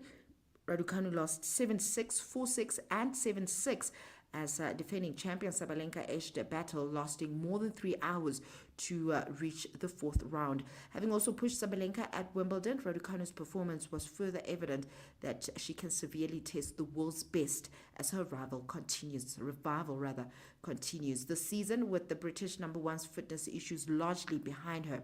The development of greater resilience, she has climbed back into top 4 in the world. I'll have more on other sports in the next hour. In fact, somebody reminded me this weekend that I think it's a crazy weekend. The Boks are playing Australia. Drickus is in action once again. And what else is there? There's the cricketers in action. Premier League is back. There's the Premier League in terms of soccer, as you know. PSL, of course, started last week. And then, of course, you've got the English Premier League as well. And by the way, just so that you know, I follow paddle. The South African Invitational takes place at the Wanderers on Friday, Saturday, Sunday. And why is that interesting? It features 8 of the finest players of the world's number 12 in action in paddle, mainly Spanish and Argentinians, here at the Wanderers cricket ground, Nogal. Well, South Africa, we're full of it, isn't it? Absolutely. This Women's Month, SAFM stands with the women shaping South Africa's future under the theme, Building Resilient Economies for All. We honor the pioneers, the problem solvers, and the everyday heroes driving change. Stay tuned as SAFM brings you powerful stories and meaningful conversations that move us. SAFM, celebrating women, celebrating progress. SAFM, leading the conversations that move us.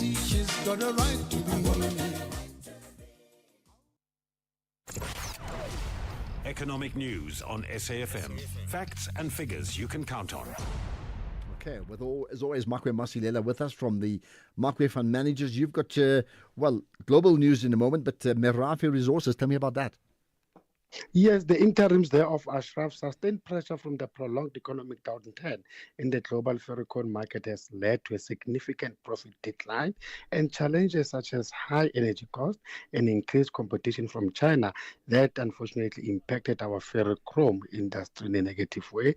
Hence, ferrochrome production was down 27%, revenue down almost 50%, sales volumes down 14%, and profits, as headline earnings per share, down a whopping 55%. And Ashraf, Trump extended a pause of higher tariffs on Chinese goods, that is for 90 days, stabilizing trade ties between the world's 2 largest economies. And this move should be a huge relief, not just to investors, but perhaps most of the world's population, as a trade-off between the two will easily cripple the global economy.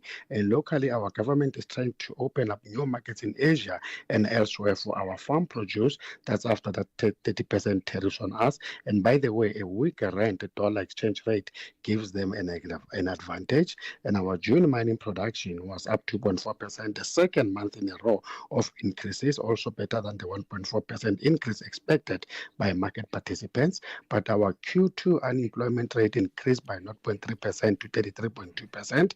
More people looked for work, and the likes of agriculture, finance, and the community and social services lost jobs. And Trump's cutting aid had a negative impact on our unemployment. And after the much-awaited U.S. July inflation inflation number, which was roughly in line. Stocks maintained elevated levels and bond yields fell as the data boosted speculation that the U.S. Fed will be able to cut interest rates in September, and that Trump and Putin Friday meeting is weighing on oil prices. Brent crude is down 0.4% at $66 a barrel, and the easing of supply concerns as Trump confirmed that gold bars won't be subjected to tariffs led to some profit taking when it comes to the yellow metal, and it's down 0.2% at 3,334, and also platinum down 0.2% at 1,324.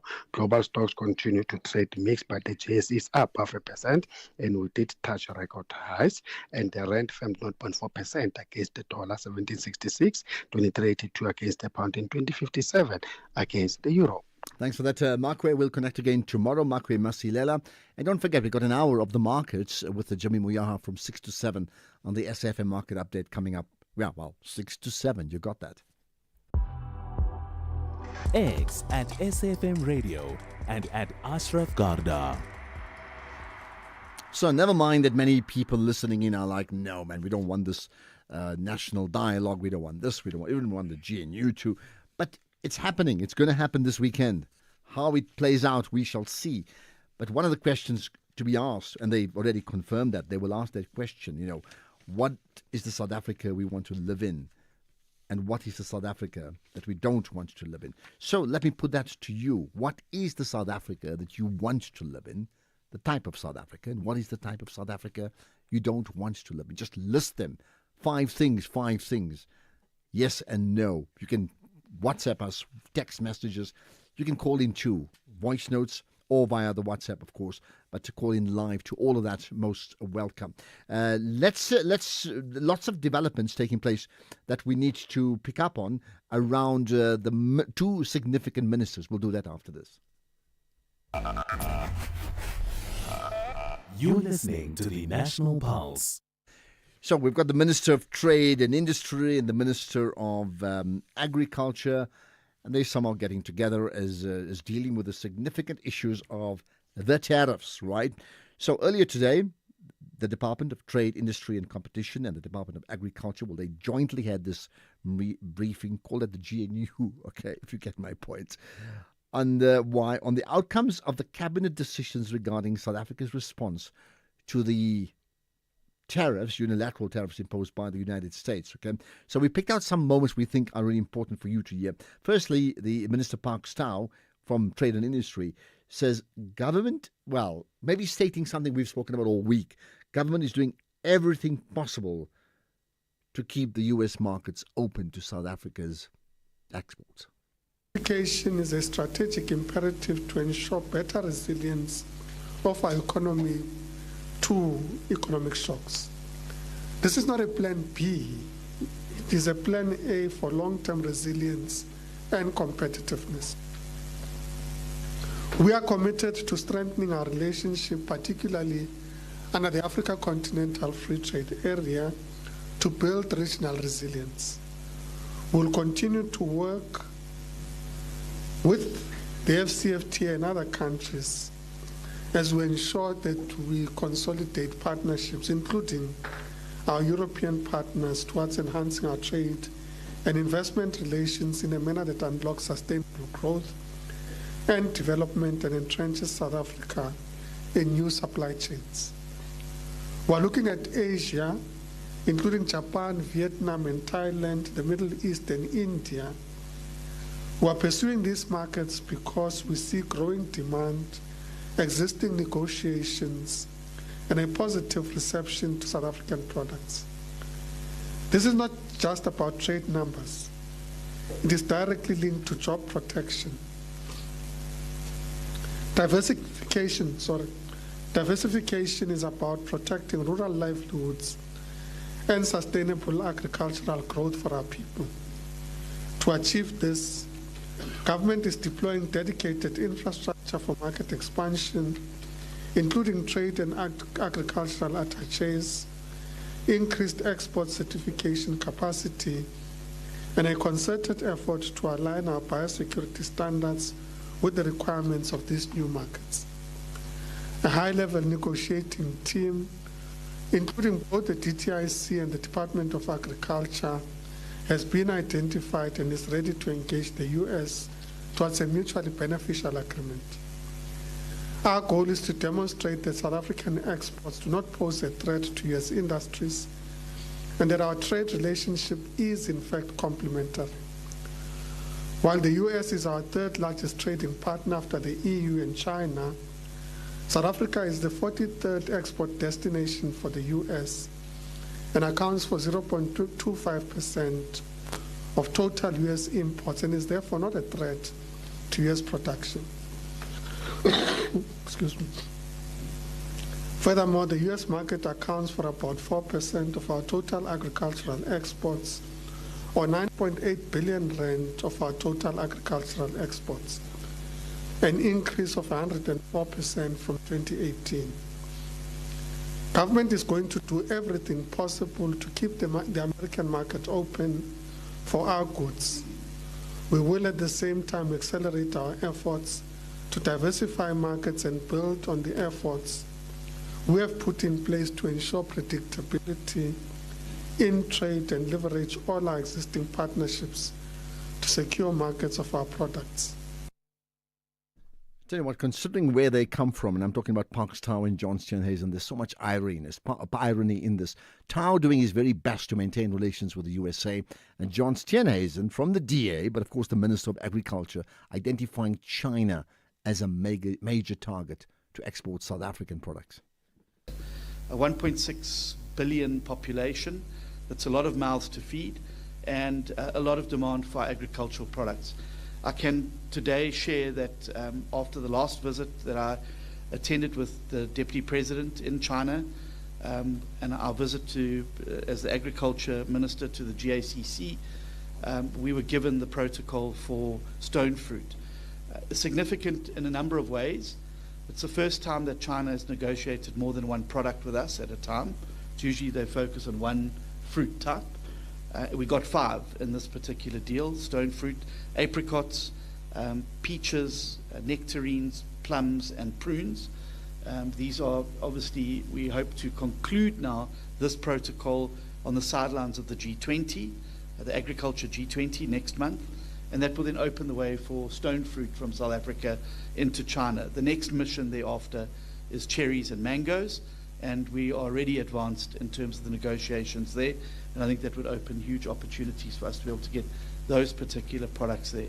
Minister Tau has indicated that the low-hanging fruit for us, pardon the pun, would be able to redirect citrus that's going to the US now into the European Union, but that is going to require a negotiation in order to try and get around the citrus black spot issue, which we do not see as unsurmountable, and we believe that with the right phytosanitary safeguards, there's no reason whatsoever that the European Union should balk at being able to accept the citrus. Even with the 30%, there are certain agricultural producers who feel that they would still remain competitive in that environment. Particularly, I was with one of the largest avocado producers in South Africa last week. I went to visit them up in Limpopo province. They believe even with the 30%, we can still compete effectively on avocados, for instance, given the price that our competitors are landing them at, that we can still compete even with that. So what they're looking for is for us to continue the engagements around market access. And we will obviously continue those processes as through Dr. Jafta in Washington to try and conclude those opportunities so we can see further growth going there. I just want to make one interesting point about BRICS. If one looks at the US's trade with Brazil, India, China, and other countries in the BRICS, it certainly dwarfs anything that we do. Okay, there we are. It dwarfs anything that we do, which maybe suggests why are we not benefiting more from BRICS? I mean, that's my sense of what Steenhuisen is saying. But let's hear from you, of course, because you're always on the pulse. I know that. Call us on 086 000 2032. Okay, I'll tell you what, interesting. I'm going to get your calls in just a minute. In fact, let me do that. Let's get to JJ in Polokwane. JJ, go for it. Hi, Ralph. Good afternoon. Good afternoon. You sound like you're chuckling, yeah. Go for it. The most unfortunate thing and the cruel thing for that matter is what has happened to this country, where two parallel types of education were established. And the bad one, the Bantu education, which was meant to train Africans to become subhuman on their own, to deprive them of sophistication, of understanding things, of looking at things logically. And the president stood publicly and said this process of national dialogue is going to take the format of CODESA, which means after everything shall have been done, all those decisions that should have been taken there will be institutionalized. And to institutionalize those things, it means there are issues which will go to the Constitution if there is a need to amend them. Some will go into the Act if there is a need for them to go there. Some will go to the regulations if there is a need to go there. Because there is nothing in government or in the country that can be implemented without having been institutionalized. Okay. We are seeing women standing in court, crying, holding placards and saying, this one must not be given a bail. And those are the things that people must go and discuss. If you don't want them to be given a bail, what is it that you want? You want people to be incarcerated for a year, for a month, before they appear, or what is it? Okay. Because some of the things that traumatize them, if you have this person who is arrested, 48 hours goes to the court and released. And Okay. all those type of things need to be discussed. Okay. Well, there's so much. JJ, you made the point. Institutionalized, the key word coming out of that conversation from JJ in Polokwane. Interesting enough, I see the NPA has now issued a statement saying that in the past few weeks, they've received media inquiries or queries relating to the unfounded allegations of warrants having been issued for the arrest of the National Police Commissioner General Fani Masemola and others. And they've taken note of that, saying false articles have been published in these allegations. They want to maintain these are all untrue allegations. No such warrants have been issued. So interesting. Goodness, man, we have so much drama, don't we? We also have crime. Hi, Ashraf. Good afternoon. I've got a suggestion. The government needs to budget and build more prisons because crime keeps on growing and more people are committing crime. So more prisons are needed. More correctional services are needed. Oh, my goodness. Will that solve the crime problem? That's simply making the house bigger for them, which says, like, how many more can we fill up? Don't you think, right? Here's one about political parties. Hey, sometimes I think that we are just being facetious just for the sake of having data or airtime. You can't ask for illegality. This country already has a process in place on how does a party step down from power. So we're not going to say now, I want an illegal process to happen because it's a national dialogue. I mean, really now. Thanks, it's Bongi here. Thanks for that, says Bongi. In fact, talking about that, Max Duprier tweeting, saying, and this is so interesting, I wish my journalist colleagues in South Africa would be more outspoken in their criticism of Israel's assassination of Anas al-Sharif and his 4 media colleagues in Gaza.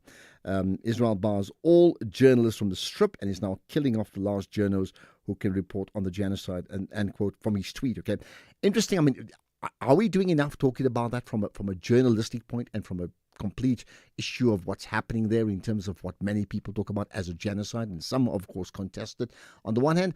But, of course, the Israeli line has been that, that journalist in particular was part of Hamas. And what I've heard often enough in the last few hours is like, yes, he's been seen taking photos with the leadership. He's been seen, mingling with them. But does that mean that that person is completely supportive of their policies? In the same way that, if I'm going to the National Convention on Friday and I take a picture with someone from a different party, does that make me part of that party completely? Even if we're shaking hands, just think about that.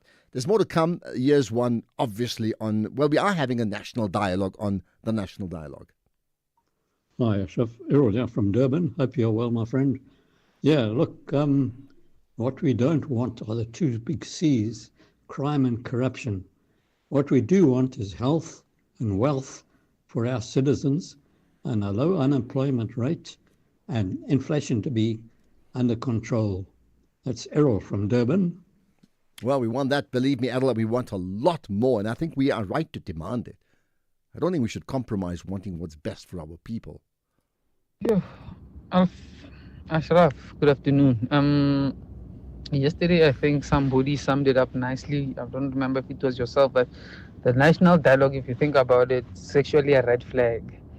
Why does our government need us to have a conversation for us to tell them what kind of country we want? Do they not know? Do they not know that we are tired of illegal immigration? We are tired of crime and corruption? What is it that they want to know there? And also, the Human Rights Commission. Can you please tell us who are the leaders of that Human Rights Commission? What's happening there? We want to know the people in charge, because I have never heard them stand up for ordinary South Africans. Well, I don't know if that's true that they've never stood up for. Maybe just Google it. You'll get all the details about what they've done and their rulings too. Well, somebody called in about the point about the national dialogue and the political parties. Like, in fact, it is an indictment on the political parties, in plural, not being able to deliver. That's for a need for the national dialogue. But we also chatted to the analyst Ibrahim Fakir, and he said, and I quote, "Our problem is not dialogue. We have a failure of government, not a failure of dialogue." He said that yesterday on the show. Listen to that podcast if you can. Go safm.co.za.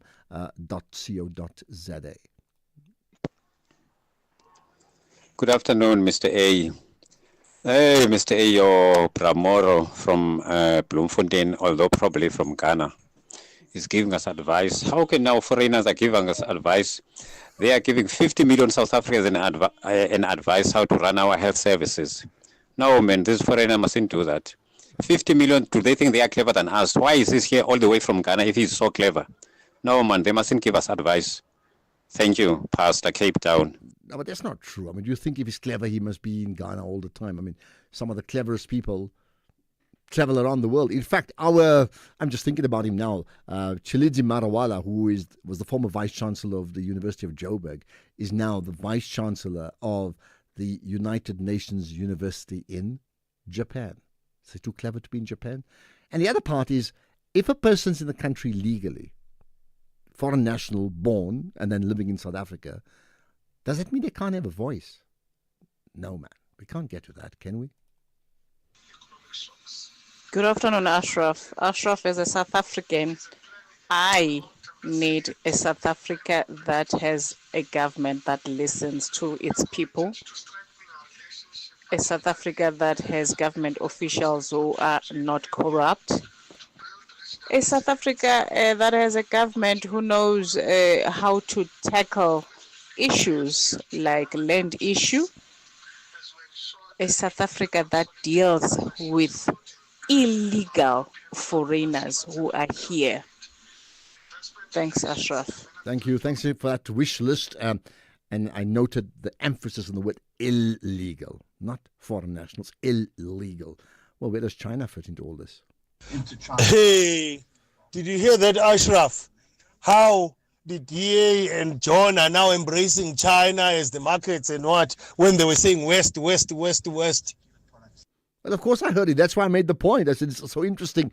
Park Stau doing his best to maintain relations with the USA, and John Steenhuisen doing his best to say, hey, China's the market. Goodness, man, this world's changing. How's it, Ashraf? The South Africa I want to live in is a South Africa in which politicians respect their constituents, a South Africa in which government workers, employees, and service providers just do what they are mandated to do and paid to do. They don't have to do anything extra. Just do what you're supposed to do.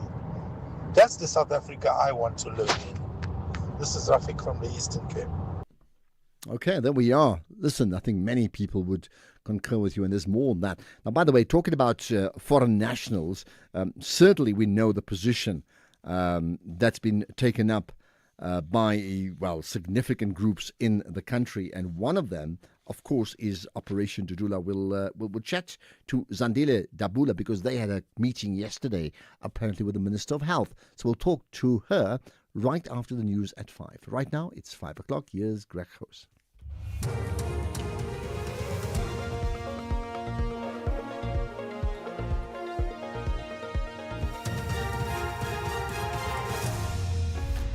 Thank you, Ashraf. Assurances over CETA chairpersons and the Pakistan SA Trade Summit underway in Johannesburg. Good day to you. The Higher Education Minister Buti Manamela says they'll ensure there's credibility in the appointment process of the chairpersons of the boards of sector education and training authorities. This follows the axing of former Minister Nabuklen Kabane, who was embroiled in controversy over the appointment of the CETA boards. Manamela says the appointment process will be transparent. The nominations have since been closed for the chairpersons. The team in the department is looking through those nominations to look at who meets the criteria. And from those who have been nominated, we will then apply our minds in terms of who fits, the positions required. We're going to make sure that, people have the skills and the capacity to be able to preside as chairpersons of CETA boards. We are quite considerate of the fact that, and rightly so, that the public would be looking at this closely, and we will not hide anything. Student transport operators in Mbombela and representatives from the University of Mpumalanga are locked in a meeting to discuss payments for their services. The operators want the university to pay student transport fares directly into their accounts. Apparently, the National Student Financial Aid Scheme pays accommodation providers all the money, including that of the transportation of students living off campus. The operators blocked roads leading to the university, demonstrating against the payment arrangement. The roads have since been reopened. The following story contains graphic details which may upset sensitive listeners, including children. The Gauteng Legislature's Community Safety Committees expressed frustration with repeated gender-based violence incidents in Eldorado Park, south of Johannesburg. This after the case of a father accused of allegedly beating and sexually assaulting his 4-year-old daughter was postponed to next week for a bail application. 3 more charges have been added against the father, who now faces 5 charges, which include murder, rape and child abuse. The mother's now facing a charge of failing to report a sexual offence against a minor. Both accused appeared in the Protea Magistrates Court and have indicated they intend to apply for bail. Committee Chairperson Bandile Masuk. I think all of us would agree that we are all of us equally tired of imbizos. It's important that when we engage in this particular process, we need to now look at progress that have been made from the previous engagements that we've had and what other interventions that needs to be placed in the meantime to make sure that we're able to stop the scourge, because the carnage is continuing and we need to do more. The lawyer for Jaquena Paulus, one of 3 people serving life sentences for the disappearance of 7-year-old Jocelyn Smith, has told the High Court in Cape Town that his client shouldn't have been convicted. Apollos, his 2 accomplices, Jocelyn's mother Kelly Smith and their friend Stefano van Rijn, have brought an application to appeal their life sentences for human trafficking and 10 years for kidnapping. Advocate Fani Haramsa has argued that his client Apollos was tortured to extract a confession. As was argued in the trial, the high water mark of accused number 1, Mr. Apollos, is that, and it was also pleaded in his plea, that he was coerced. It wasn't done freely and voluntarily, and that test is, in my humble submission, a very stringent test. Stakeholders have gathered in Johannesburg for the Pakistan-South Africa Trade Summit. The 2-day event, which got underway today, aims to strengthen bilateral trade between the 2 countries. Small Business Minister Stellan Ndabeni. We're looking at opportunities in the agricultural space, in the livestock, as you see halal everywhere. These are the opportunities that our people can really exploit. But more importantly, there are other issues. If you're looking at the engineering capabilities of Pakistanians, if you're looking at the technology space, and therefore we are saying we can collaborate. Top story. The Higher Education Minister says they will ensure there's credibility in the appointment process of the chairpersons of the boards of the Sector Education and Training Authorities, or SETAs. That's SAFM News. I'm Greg House. Sports. Orlando Pirates looking to bounce back to winning ways against Marimo Gallants today. South Africa claims 53-run win over Australia in the second T20, and Sunshine Tour increases prize money for Fortress Invitational. More details at 5:30. SAFM, guiding you through the rush hour traffic. Good afternoon. Starting off in Gauteng, the N3 southbound in Germiston, slow moving towards Geldenhuys interchange. The N1 southbound in Fourways, queuing towards Winnie Mandela Drive. In KZN, on the N2 southbound in Tongaat, a crash reported after Belito exit, causing some delays. And on the N3 westbound, that truck fire incident after Cliffdale has been cleared. In Cape Town, the M5 northbound queuing towards the N1 Koeberg interchange and Old Paul Road eastbound in Belleville, slow moving towards the R300 highway. With your traffic update, I'm Irma G. SAFM 104 to 107 nationwide. Last year's finalists, Stellies, are on a mission to graduate to this year's final, while Babina Nuku want to do the talking on the battlefield. This is the MTN8 First Leg Semi-Final. Don't miss out on Stellenbosch FC versus Sekhukhune United on Saturday, 16 August at 5:30 p.m. live on SABC1 and SABC Plus. Also available on SABC radio stations at 6 p.m. Proudly brought to you by SABC Sport. For the love of the game. FlySafe's Business Booster is back to help elevate and celebrate small local businesses. Enter now at flysafe.co.za. Tell us about your business, and you could be one of 6 standout enterprises to win 10 return business class flights plus brand exposure across FlySafe's various platforms. Whether you're making, creating, or innovating, we're here to help your business not just take off but skyrocket. FlySafe, for the love of flying. T's and C's apply. Gender-based violence is destroying lives and tearing communities apart. It happens in homes, in schools, at workplaces, and too often in silence. But it doesn't have to continue. If you see it, speak out. If you are hurting, reach out. Because doing nothing is not an option. Listen to all 19 SABC radio stations from Wednesday, the 23rd of July for hard talk, discussions, advice, dramas, educational shows, and interviews around GBV with experts, survivors, lawmakers, and a whole country affected by gender-based violence. All on your favorite SABC radio station. Call 0800 428 428 to report abuse or get help. GBV, it ends with you. This message is brought to you by the SABC.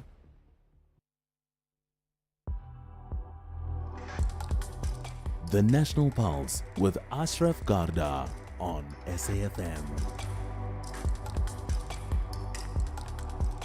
You're listening to the National Pulse, weekdays 3 to 6 p.m. Right, lots more to come. So just think about that. And I want to just play up this point, which is, what is the South Africa you want to live in? And what is the South Africa you don't want to live in? It's not my question, but it's a pretty straightforward one. Those 2 questions will be asked on the opening day of the National Convention that marks the kickstart of the National Dialogue. Now, you can debate all day long whether the National Dialogue is worth it or it's too expensive or it's a waste of time and money and who's in charge. But those 2 questions are fundamental. They really are. In fact, if we could answer that question today and we could pass it on to say, can the politicians and the activists and everybody else truly answer that? What is the South Africa we want to live in? Right, I will take your calls on that as well just now. Let's, yesterday we spoke about the story of 3 women who were linked to Operation Tudula, and they were accused of disrupting services at the Soweto's Lillian Ngoyi Clinic and they were released by the Orlando Magistrates Court. So at that time, we then got confirmation that in fact, we chatted to Foster Mohale from the Ministry of Health, and then we got confirmation that Zandile Dabula, together with the Minister of Health, Aaron Matswaleri, will be meeting up sometime yesterday. So I understand that meeting did happen, and that's why we could not chat to Zandile Dabula. We can do so now. So the meeting happened, and what happened? Zandile, I appreciate your time. Thanks for connecting with us on the National Pulse. Good afternoon, Ashraf. To the listeners at home, thank you so much for having us today. Okay, so the meeting happened. What happened? So the meeting happens, and we're trying to find each other on how do we best assist each other, with this burning issue of our medical facilities. And both ourselves and the minister do confirm that this is a burning issue and it's an issue that needs to be addressed. But the main department that needs to play a digital role here is the Department of Home Affairs and, the Department of, the SAPS. And I did confirm to him that, I've tried several times to get hold of the Minister of Home Affairs. He would not even respond to my messages, not even take my calls, and not even come back. That's the arrogance that we get from the people in government. But, we touched on issues, such as, he tried when he was in the Department of Home Affairs. I'm sure we all know that. He started the process of the white paper where we all had our input. And it's currently sitting at the desk of the president of this country, and nothing has been done about it ever since he left office. So now it's time for us as Operation Tudula to see what do we do with that information now that we know that, the issues that might be resolved are sitting on the president's desk. So we're going to take it upon ourselves to do follow-up, and we know that the president would not even respond to us because we tried several times, but we'll still continue and try. But, I must say that we will not stop being stationed at, the healthcare facilities. There is nothing wrong that we are doing. Yes, our members were arrested because, the lady Zodwa, who happens to be the district, manager or director of those clinics outside, has an issue that we don't know where it's emanating from. But, we're trying to find solutions and address it with her. What are the issues, especially what transpired at Koos? Because Koos is a facility that we took care of as Operation Tudula. We went there one time.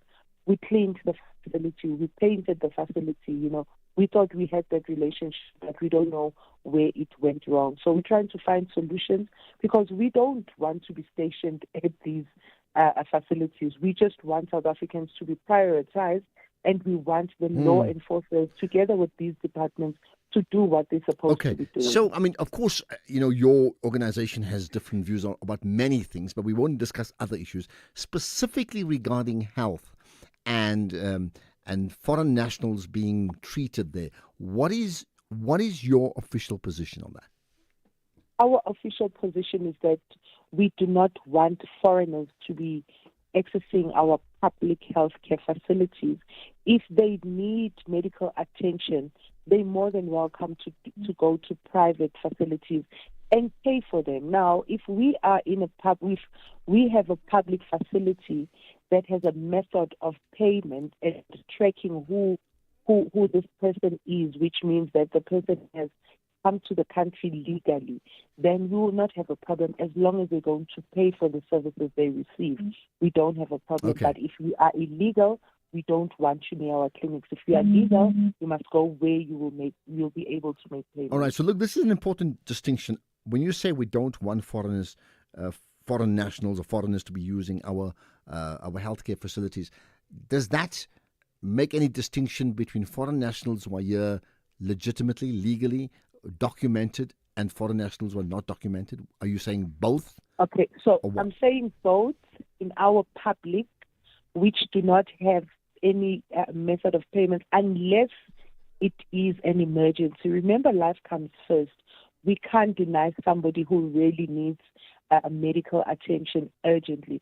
They must go inside, they must be stabilized, and they must be handed over to the law enforcers. That's what the law says, that you treat them. Once they're stable, you hand them over to the law enforcers, and they are deported back home. But that would be someone there who's illegal, who's undocumented. What about a foreign national who's documented? So the foreigner who is documented would have a proper medical visa certificate coming from. When he comes to the country, he will have a medical visa certificate that will allow him or her to have access to facilities, because then this means he or she will be able to pay for the services that he will be getting from these facilities. Remember, we're not saying that people must not be attended to. We're saying that they must go to private facilities and pay for the services. But how can they do that when they can't afford it? I mean, even now, probably 85% of the country can't afford to pay private health care anyway. That's the problem. That's where the problem is, because our borders are porous and everyone comes in and out as they please. Now, if you are here in the country, it's either you're supposed to be here to work, or you're in a business, or you are. Yes, we do have refugees, but you're here to work. You're either in a business or you're here to study. Now, when you're here to do those three things, you will have proper documents. You will be documented to come into the country. You will have a visa that will have your medical certificate. It means you're here to do something. You can't come all the way, come here in South Africa to roam around and do nothing. That's the same reason why our crime is escalating, because those very same people who don't know what they are doing here in the country, they end up committing crime. They end up being well, look, fine. I mean, people have a survival instinct all around the world. That's why you get refugees and others who travel trying to seek their fortune. I mean, the world is full of those stories for thousands of years. That's true. About trying to, try and get a better life elsewhere for whatever reason. Yeah. Is there anything wrong in that? There's nothing wrong with that, but you need to go and seek asylum to your nearest country. You can't, across all 9 countries, come to South Africa and claim to be seeking asylum. Now, the law of being asylum seeker is that you go seek asylum to the closest country where you're from. Now, why are they jumping they jump in Kenya and all other countries? They come straight in South Africa because they're taking advantage of the broken systems, because this is a lawless country. We don't have leaders. We are on autopilot. Right. That's the same reason they're taking advantage. So let's talk about the broken system. So interestingly enough, you met the Minister of Health, and did he bring up the point? And I understand that some of your members, maybe you, I don't know who it was, actually went to these healthcare clinics and were checking out the patients to check their verification of whether they're foreign nationals or not. That means doing a police investigation on behalf of the police when it's not theirs. These are allegations, and I would like the police to come and prove them, because, every time when our members go inside the clinic, they'll be addressing the people that if you are a non-South African, I think I do have a video of that lady, one of the arrested people, who was asking that if you do not have a document, if you are a non-South African, please leave our premises. Go to a private hospital. There's a private hospital across the road. You can go there and make payments. Because the very same people who are claiming to be refugees seeking asylum, they own businesses. They are working. So this means that they can afford... Okay, but not everybody owns a business. Pay. I mean, you know that. Yes. As much as South Africans, not everybody is able to pay, but why are we not prioritizing our own South Africans? Now, what did the Minister of Health say? Hold on. Okay. What do you say about an old lady that wakes up 4 o'clock in the morning to go in queue and end up not even seeing a doctor or a nurse because the queues are long, filled by non-South Africans? And she's been sent back home to say, come back the following day so that we can see you. Still same process, wakes up at 4 o'clock tomorrow morning, goes queue, and at least this time she is seen by a doctor or a nurse. But when she gets to the pharmacy, there's no medication because somebody decided to collect medication in all different healthcare facilities and go and sell it at home. Okay. Look, just pause. I think we all agree that if we're having a flood of illegal, undocumented foreign nationals in our country, and they're flooding hospitals, there's compromises here, and that compromises citizens of our country. There's something that's wrong in the way we're managing our systems. But I want to put that to you because you chatted with the Minister of Health, who actually was also the former Minister of Home Affairs. I want to know what he said right after this. If you think you cannot afford a lawyer, think again. Clientele Legal has made professional legal services affordable for you. Whether it's a civil, criminal, or labor-related matter, we have a nationwide panel of attorneys standing by to assist you. SMS SAFM to 32195. That's SAFM to 32195 and we'll call you back. Clientele General is a licensed non-life insurer and an authorized FSP. Standard rates and terms and conditions apply. It is time to experience spectacular football talent from 19 African nations. East Africa is on full vibration. From Tanzania, Kenya to Uganda, the pitch personnel are hungry for continental glory. This is the Total Energies African Nations Championship 2024. Witness Jan 2024 on SABC Plus and SABC Sport on DTT Channel 4 from 2 to 30 August 2025. Proudly brought to you by SABC Sport. For the love of the game.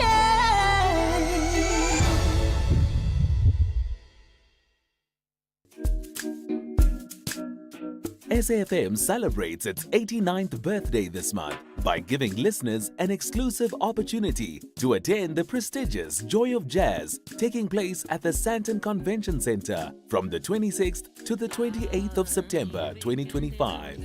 To stand a chance to win these sought-after tickets, simply SMS SAFM 89 followed by your name to 41391 and stay tuned to SAFM as we could be calling you. SAFM is the official media partner for the Dipala stage at the Standard Bank Joy of Jazz. Entries open from the 7th of August and close on the 31st of August 2025. Winners will be randomly selected and called from the 1st of September 2025. SMSs are charged at R1.50 per SMS. Free SMSs and SMS bundles do not apply. T's and C's apply.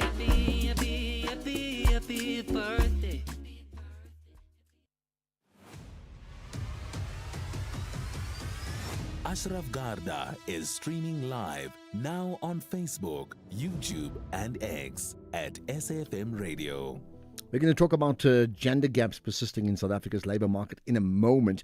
Let's conclude the conversation with Zandile Dabula, the leader of the Operation Dudula, right? So, what did the Minister of Health then say to you when you spoke to him, considering we discussed this porous borders that you refer to and where the problem actually starts? And he, in fact, was the former Minister of Home Affairs, I think twice over. Well, so remember when we first started, I addressed the issue that he did try to put systems in place when he started the white paper process, and it's now sitting with the president. Now it's up to us as Operation Dudula what we do with the information that we got from him. Because now what needs to happen is we need to make sure that we get the Minister of Home Affairs to make sure that he pushes that bill and, it's implemented, because currently that's at least what can solve our solutions currently. But because we can't really find him, he's somewhere out there. We've been trying to engage him, but, with no luck. So we will continue still to pursue him and see if we can have a meeting. But we also asked the Minister of Health that, can you rather, because he is your colleague, talk to him that he needs to come back to us. We need to address this burning issue because, we need to conclude it. All right, so nothing resolved at the moment, right? Now, let me just get to the last point. Yesterday, I mean, when you addressed the media, you said lots of things. You raised some of the issues. You were a lot more outspoken about the issues than you even are now. But one of the points that you made up is that if we have to, and I'm paraphrasing, if we have to make the country ungovernable, we will. I'm paraphrasing, but the word ungovernable was very clear. You stand by that statement? You know what? In instance where, in the absence of leadership, the communities will rise and they will do things themselves. That's where we are, unfortunately. You're seeing Operation Dudula being stationed at public healthcare facilities. You see us going to these companies, going to make sure that South Africans are employed when it's not a scarce skill. You see us at schools. You're going to see us at schools in January when foreigners' kids need to be admitted, and we're going to say, hey, wait, South Africans first. Now, this means that we don't have leaders, and we are now leading ourselves. And it's not just Operation Dudula. You would have seen that even in the absence of Operation Dudula, an ordinary South African, they think and feel that it is good enough so that they can go to those healthcare facilities. All right, we do need to conclude here because of time constraints. But I mean, I'm just want to be clear. Are you saying making the country ungovernable is an option? Yes, if we have, a government that will not listen to the outcries of its own people, then maybe we should start there and press that restart button and start afresh. And that's illegal in a democratic South Africa? Pardon? Making a country ungovernable is illegal in a democratic South Africa. You know what? There's nothing legal in this country because everything that's happening here is illegal. We have ministers that are not doing what they're supposed to be doing. There are laws. No one is enforcing these laws. So they too are doing things illegally because they continue. I mean, we have officials, we have inspectors that are supposed to be doing what we're doing, but they're not doing it. They're not even bothered. It's been 2 months now. We've been stationed at clinics. We don't see immigration officers. We don't see law enforcers. Zandile, last thing very quickly. Have you been invited to the national dialogue? And if so, yes, no, attending, not? No, we haven't. We haven't been invited. Okay, let's leave it at that. Zandile Dabula, the leader of Operation Dudula. Make the country ungovernable? Well, illegal? Well, what about those who are doing nothing legal at the moment? The politicians, that is. That's what they claim. Right, let's talk about... Let's talk about jobs and the gender disparity in South Africa. Ashraf Garda on SAFM. Now, we already know there's been these latest figures from Stats SA showing that the unemployment rate now is at 35.9%, right? But here's the interesting part. Women continue to carry this heavy share of this burden of unemployment. So let me get this right. Women unemployed are 35.9 compared to 31% that is for men, right? So why the differences? What does this say? There's an unemployment problem in the country generally, but it is still skewed even more so that women bear the brunt of it. Nana Ngobesi Ngumalo is a businesswoman. Appreciate your time and thanks for connecting with us on the National Pulse. Having me. Thank you. Do you think it's an anomaly? I mean, is that gap pretty close to not to be concerned about it, or is it wide enough to be concerned? 35.9 unemployed percentage women, 31% for males. Ashraf, I was thinking about this after Thembile called me for the interview. I was just thinking, when the ship is sinking, the numbers don't matter. South Africa is in a crisis. And we are busy quibbling with numbers. And I do agree that women are actually disadvantaged in many ways. But let me tell you something.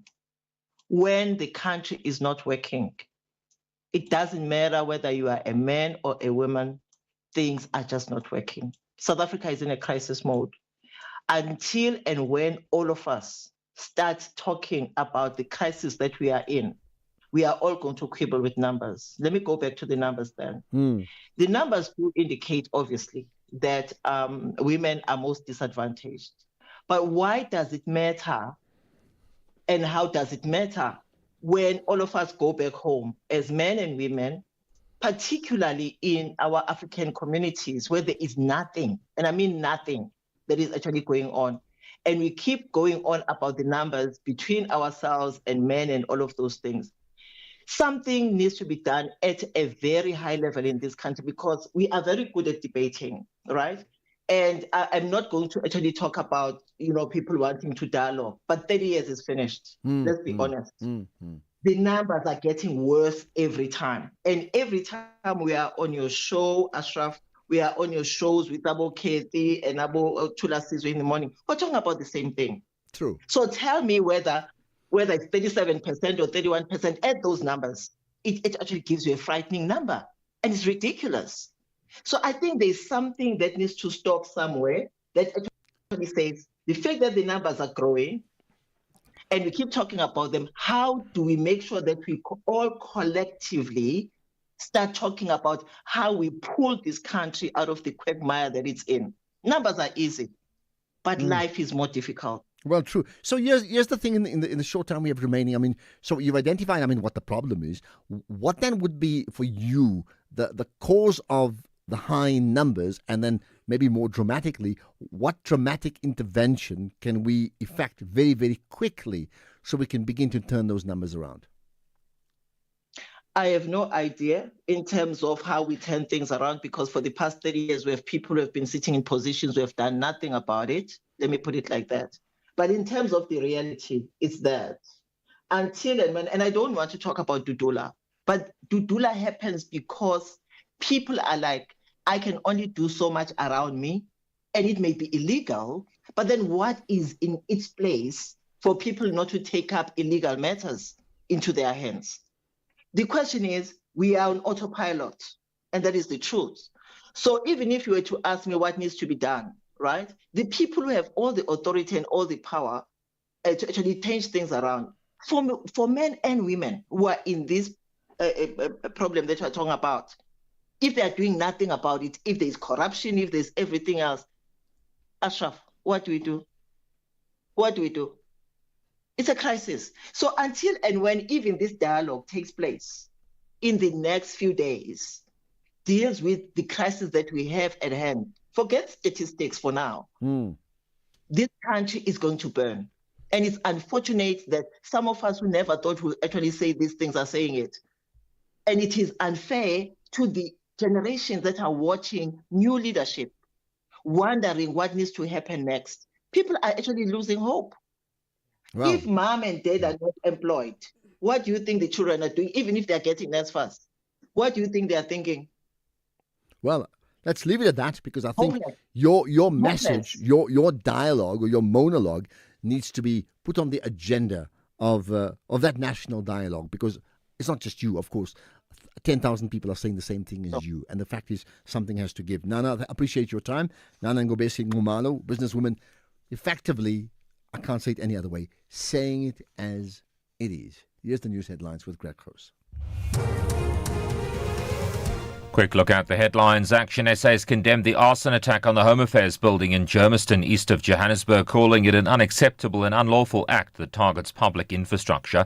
The Higher Education Minister says they'll ensure there's credibility in the appointment process of the chairpersons of SETA boards. And EU leaders have issued a joint statement saying Ukrainians must have the freedom to decide their own future amid concerns Ukraine is being sidelined from Friday's summit between the US and Russian presidents. There's a full update at the top of the hour. SAFM, guiding you through the rush hour traffic. Good afternoon. Starting off in Gauteng, the N1 northbound in Midrand has a crash reported after Allendale Road. The N4 westbound in Pretoria has delays towards the N1 highway, and the M1 southbound in Johannesburg queuing towards Crown Interchange. In KZN, the N3 westbound has heavy traffic reported towards Cliffdale. Umgeni Road westbound is slow moving through Springfield Park, and Chris Hani Road westbound queuing at the N2 highway. In Cape Town, Duval Road eastbound in Southfield, queuing towards the M5 Prince George Drive junction. Marine Drive outbound in Sunset Beach is slow moving towards Dolphin Beach, and Main Road Rondebosch is slow moving at Belmont Road. With your traffic update, I'm Irma G. This is SAFM Sports with Tumin Khapele. To make it all the big news stories locally and globally in the world of sport. To make go for it. Well, there's some football action to look forward to today, and Orlando Pirates will be out to bounce back to winning ways tonight when they face Marimo Gallants at the Dr. Petrus Mulemela Stadium. The Buccaneers suffered a 1-0 home defeat to Skukuna United in their Betway Premiership opener and will definitely be aiming to avoid an early season wobble. Gallants, on the other hand, head into this clash full of confidence after a 2-1 away win over Richards Bay. And reflecting on the results from the opening weekend of the Betway Premiership, Pirates head coach Abdeslam Wadu says that it's proof that the season will be tough, with margins getting narrower between the teams in the big league. This result means that every year the PSL getting better and better and more tough, and the teams try to make a good preparation as well, good organization. I think my lecture and my reading of that result means that every teams now, there is not any more small teams. Well, it's not the only fixture for the day. AmaZulu coach Arthur Zwane says that he's hoping that his side can carry the momentum from their opening day win over Orbit College into this evening's Betway Premiership showdown against defending champions Mamelodi Sundowns at Loftus Versfeld. And Suwelele will also be looking to continue with their winning ways against debutants Orbit College. All three games kick off at 7:30. Elsewhere, Crystal Palace have head out at UEFA and the Court of Arbitration for Sport. This is after losing their appeal against being dropped from the Europa League. UEFA ruled that Palace breached multi-club ownership rules due to shared ownership links with French side Lyon. As a result, Nottingham Forest take their Europa League spot, while Palace will play in the Conference League next season. And in a strongly worded statement, Palace expressed frustrations at the outcome, claiming that the ruling ignored the team's on-field achievements.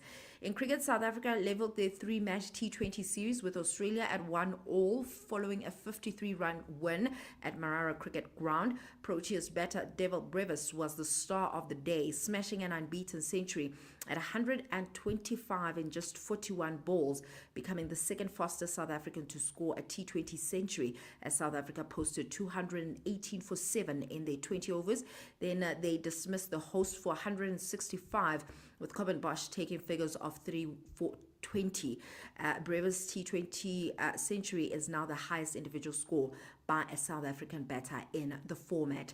Then in golf, the Sunshine Tour has announced a significant increase in the prize money for the 2025 Fortress Invitational for an increased purse of 2.5 million rand. This represents an overall increase of 1 million rand in prize money since the Fortress Invitational first teed off back in 2022, which was the beginning of a valuable partnership with the Sunshine Tour. Now, this season's Fortress Rookie of the Year winner will also walk off with a check of 400,000 rands, which is double from the previous season. In netball, Spar Proteas assistant coach Zanele Mdodana is confident that they have selected players with the right capacity to compete at international level. This is after Netball South Africa announced the 15-player squad to don the green and gold for the 2025-26 season. And speaking at the virtual media presser, Mdodana adds that the recently concluded Telkom Netball League came in handy to allow technical teams to select some of the top players in the country. With that said, it is a wrap from my side. All right, perfect. West Africans Niger are hunting for nothing but 3 points, while Bafana Bafana are pumped to achieve a win. This is the Total Energies African Nations Championship 2024. Niger confronts South Africa on Friday, 15 August at 7 p.m. Live at your fingertips on SABC Plus and SABC Sport on DTT Channel 4. Proudly brought to you by SABC Sport. For the love of the game. If you think you cannot afford a lawyer, think again. Clientele Legal has made professional legal services affordable for you. Whether it's a civil, criminal, or labor-related matter, we have a nationwide panel of attorneys standing by to assist you. SMS SAFM to 32195. That's SAFM to 32195 and we'll call you back. Clientele General is a licensed non-life insurer and an authorized FSP. Standard rates and terms and conditions apply. The boardroom heat is on and the pressure is rising. The Insurance Apprentice, hosted by the one and only Babi Moloi, is delivering drama, tough decisions, and big personalities every week. Expect bold moves, emotional twists, and contestants you'll either root for or roast. And yes, you'll be surprised what you learn about insurance along the way. Open up to the Insurance Apprentice, Thursdays at 7 p.m. only on S3. Open up.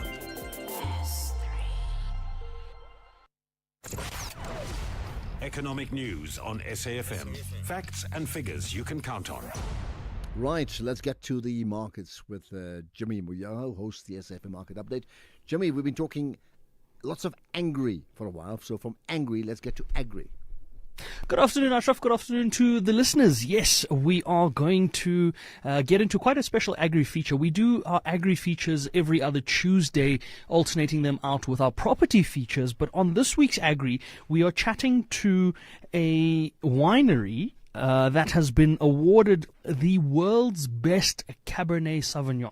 Not the best in South Africa, not the best in Africa, the best in the entire world. So we're going to speak to the cellar master from that particular winery and get a sense of how they're feeling after this particular victory, what it means for that winery. And of course, that winery is located in Stellenbosch. We seem to be producing them quite well out of that Stellenbosch region. So we're going to speak to them and get a sense of their business as well. And then we've also got a conversation with the team at Standard Bank, taking a look at the China-Africa trade strategy. I think it's an important conversation in light of where we are at the moment with global trade tensions. And to that effect, we're going to be also taking a look at South Africa's response to the United States. We know that there was a briefing held this morning, a joint briefing, as well as some announcements around how our response strategy is shaping up for the tariffs that have been imposed by the United States. So we're going to speak to senior economist at PwC around that, Dr. Christy Viljoen. I want to get his thoughts on whether or not our response is adequate at this time and whether or not it prioritizes South Africa's interests. And then we've got a conversation with a team called Weaver FinTech.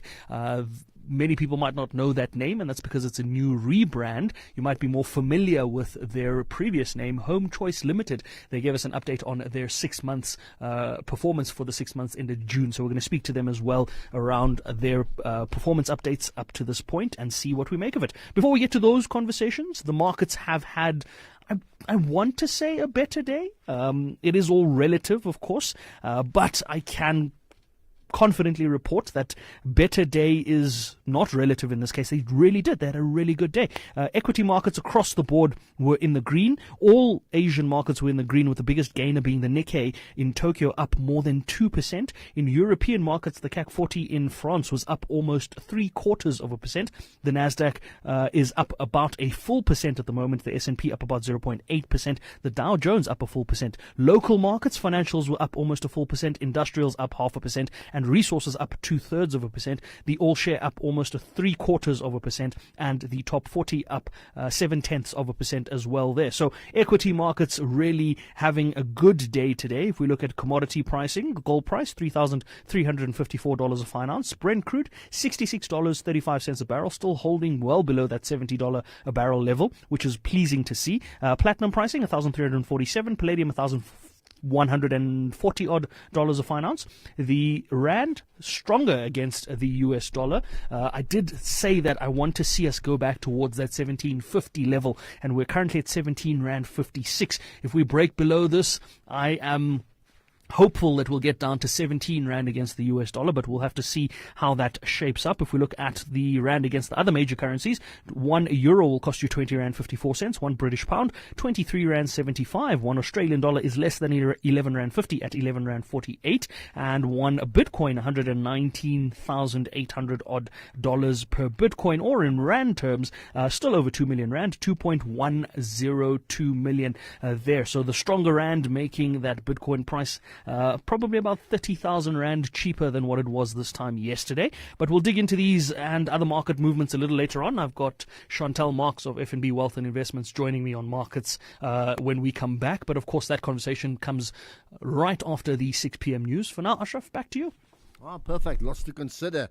Absolutely. Listen to that show 6 to 7, and then sport or top sport coming up with Michael Abramson from 7 to 8 this evening, as he does every evening, in fact, here on SAFM. What must happen is we speak to you every day on the show. And you know what? You're up next. Ashraf Garda is streaming live now on Facebook, YouTube, and X at SAFM Radio. So, Lynn saying, Miss Nxumalo, whom you just had on, what a woman. She deserves so much for her wisdom. Lynn in Pretoria. Lynn will tweet the podcast.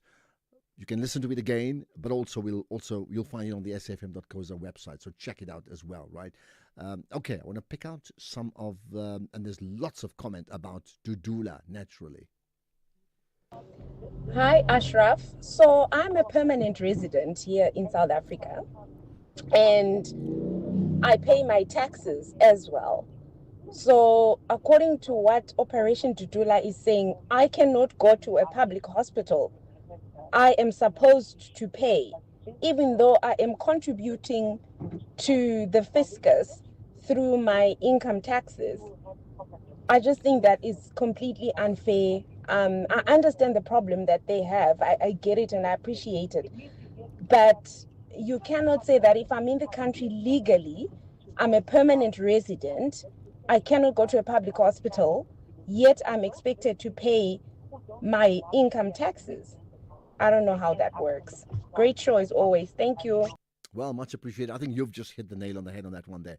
I mean, really, if you're residing here and you're a legitimate foreign national residing in the country, how do we strip you of any other rights? Like when someone said earlier, why must even people call in? Like, I would never want to be in a situation like that. Can you just imagine that, saying, you're a foreign national, you don't have a voice? Like, no, man. Undocumented, I understand. We shouldn't allow that because that is a huge problem. And why did we? That's a weakness in what we've allowed over the years. Good afternoon, Ashraf and SFM listeners. Look, it's Marumo here in Mahike. We have been apologetic for too long. We have been apologetic for too long. I don't think now is about time for Dudula to apologize for whatever they are doing. If you are illegal here or you are legal, you mustn't get our free medication in our clinics. Period. We're not going to be apologetic about that. Thank you very much. Good afternoon. So you're saying if you're legal or illegal, you can't use our medicines? Go to a private hospital. Which legal person, foreign national, has got the money? Not more than 15-20% in the whole country. All of us can afford medical health care. And really, that's the middle class. It's that expensive. Zandile is our leader. Dudula is a true patriot, and we must continue donating. And I think we must all donate as citizens so that they can take the matter to the court, and then the court can declare government non-compliant for failure to protect our borders. Well, that's up to you, yeah? Ashraf and the SFM listener. Ashraf, I don't know what makes the people who living in Gauteng thinking they are better than any other people from the other rural provinces. They always say like throwing some tantrum, saying some valkaways to them. You know, as if like Gauteng is founded by the, black society. Mind you, if maybe it was funded by the certain tribes, we wouldn't even come in closer to it. They wouldn't even allow us to come in closer, like the way even the taxi people doesn't allow other taxis to come into the other region. I don't know why these people, this thing founded by the same apartheid regime they called apartheid. Okay, yeah. You think Gauteng people think they're too big for their boots or they're big deals? Do they? Hurricane in Nelspruit, Ashraf. Proper planning prevents poor performance. So these criminals, of the ANC, they must start to dialogue themselves before they come out with this thing of a dialogue, because it's not going to help anything. Because if they say there's people that they don't listen in the world, they're talking about ANC. Thanks, Ashraf. Hurricane Nelspruit. Well, thank you for that. Well, lots of people commenting about that too. And in fact, just touching on the same theme, here's one. We are not interested in the ANC dialogue and any related discussion. We want change now. 30 years is a long time. You see, that national pulse is the national dialogue. That's what people are thinking. I'll get your calls. Paul, you first up after this. 4-time World Rugby champions, the Springboks, want to emphasize their winning mentality. However, the Wallabies are going all out to upset the reigning global champs. This is the Rugby Championship. Experience world-class rugby action. South Africa collides with Australia on Saturday, 16 August at 5:10, live on SABC radio stations. Also available on SABC Plus. Proudly brought to you by SABC Sport. For the love of the game. Do you know what's hiding behind the colorful packaging of unhealthy food? Big food companies target children with unhealthy packaged foods that hide high levels of sugar, salt, and fat, which could lead to heart disease, diabetes, and hypertension. But the truth is hidden from consumers. Front of package warning labels are a proven solution to help consumers make informed decisions. The government must act now. We have the right to know what's in our food. Demand front of package warning labels. Sign the petition on heala.org, HEALA.org, by the 30th of September. This Women's Month, SAFM stands with the women shaping South Africa's future. Under the theme, Building Resilient Economies for All, we honor the pioneers, the problem solvers, and the everyday heroes driving change. Stay tuned as SAFM brings you powerful stories and meaningful conversations that move us. SAFM, celebrating women, celebrating progress. SAFM, leading the conversations that move us. Call us on 086 000 2032. It's interesting how the conversation changes from chatting about the National Convention with my first guest on the show to shifting onto other things, and then now the issue of the doula and what their stance is, right? Paul in Campton Park, go for it. Yeah, how are you? Yeah, I'm very good indeed, Paul. Yeah, what's your point? You see, I've got a very simple point, man. You know what I want to tell you about this lady Zandile? Yeah. She actually said that all ministers are actually doing illegal things. Mm-hmm. Yes. So she knows very well that she's actually also doing, not also, she's actually doing something that is illegal. She's actually targeting to extort money from foreigners. You know what's actually happening now? She's actually becoming a celebrity amongst foreign nationals, because once they see her, they all want to get closer to her. I thought they would want to go away because of a position. No, yes, they actually want to get closer to her so that they can be allowed to get into what? Public health facilities. That is point number one. And she's actually trying to get herself a rich foreign boyfriend. But how do you know all that? Wait, how do you know all that? Like, let me finish. The other point. No, but wait, I'm just saying. You see, okay. When I asked her about making the country ungovernable, and then she said yes, and I said it's illegal. She said yes because lots of politicians are doing illegal things. Anyway, she said that. But to say she's trying to get a rich boyfriend, like, how do you know that? Like, that would be slanderous if you don't know that. Yeah, exactly. That one I might be out of way to say that. Yeah. But I retracted that. But the second point that I wanted to make here is this. You see, when you actually preclude people from accessing health from hospitals, there are diseases like TB, HIV. Actually, TB is contagious, and she's living with people. When people are not getting treatment, they're actually going to what? To spread that thing. You understand? So okay, I need to move on of time, but you're saying that could even be a bigger problem that she's really underestimating, if I can hear what you're saying, Paul. Thanks for that, Paul in Campton Park. Let's get to Cape Town now. Shata, you also want to talk about Dudula. Go for it, Shata. Sheriff, how are you? I'm good indeed. What's your point? I'm good, thank you. The previous caller is exactly the reason why the Dudula movement maybe exists. Anyway, Ashraf, to my point, not all legal immigrants are productive in this country and are contributing to the economical health of this country. Not all of them. And this thing of saying illegal and legal, it's not really helping. I mean, if you come to South Africa and you are contributing to the economic wealth of this country, you shall be able, like many other people, be able to pay for a private health care. The private, the public health care that we have is for the needy South Africans, not for everybody coming into South Africa, legally or illegally, to come and have access to this. That is very unfair to South Africans.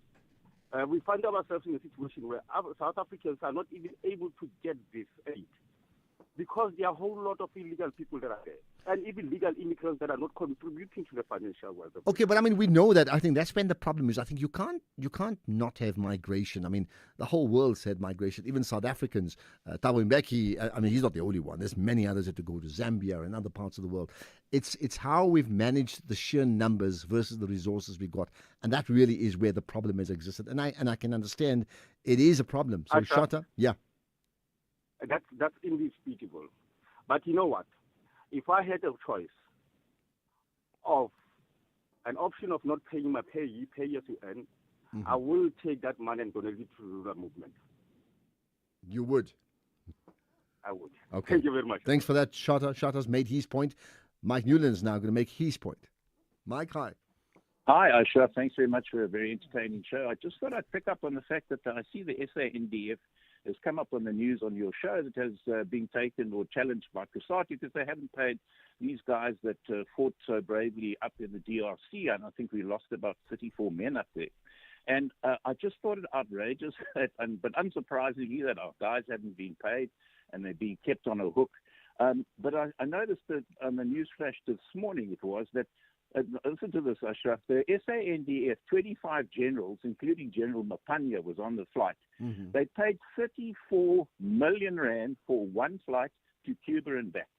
Why they went there was some sort of a fundraiser. They flew back in this luxury jet, so they could all in business class, by the way, and all, obviously drinking champagne. No, but how do you know all that? You see, like I'm reading this here. This is I'm really reading this directly from a DA, a report that has just come out. Okay. Just came out now.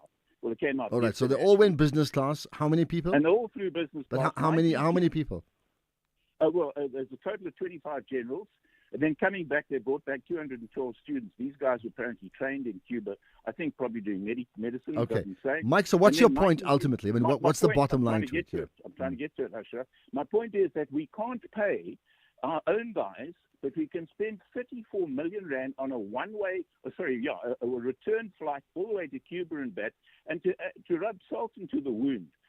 General Mapanya is sitting on the flight there wearing all his uniforms, and you'll see him in the pictures, and he's wearing parabat wings, and he's also wearing the laurel wreath with a dagger, which is, in fact, the Recce badge, which you get for bravery. Now, he didn't earn either of those, and it's called stolen valor. He's wearing badges he's not entitled to, and I think it just is such a poor reflection on our defense. Well, listen, force there's and so much certainly a wrong. shame on Yeah, our I soldiers. got that. Thanks so much, I think Ashraf. all of us who don't know the full story of what you're saying, we're all going to Google it now and see. Let's see if we can pick it up. I think, yeah. Okay, Mike, for that, Mike from Newlands, thank you for that, right?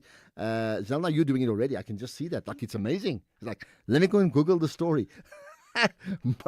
Machebe, go for it, Machebe. Hello. Good afternoon, Ashraf. Even though I'm getting a last cake of the minute. Yes, I want to talk about this national dialogue. The way I'm so frustrated by the ANC. Reason is, who are these people who are they invited to come and talk about the challenges of the marginalized of the country? Because of what's the difference when they come for door to door during election campaign, promising people that we are going to create jobs. Then now why are they calling people to come and dialogue? Why didn't they deliver on their election campaigns? What's going to be different Well, now? I mean, it's obvious, but I mean, it's not just one political party. So, I mean, let's see how it plays out. Actually, all of these political parties during election campaigns, their manifestos, what is going to be different now? Well, compared to the election campaigns, the manifestos. That's what many Why people are they have been calling saying. people to come? Yes, and also the people that are invited to come there is the people who are privileged, who are eating breakfast, eggs, and hams in the mornings.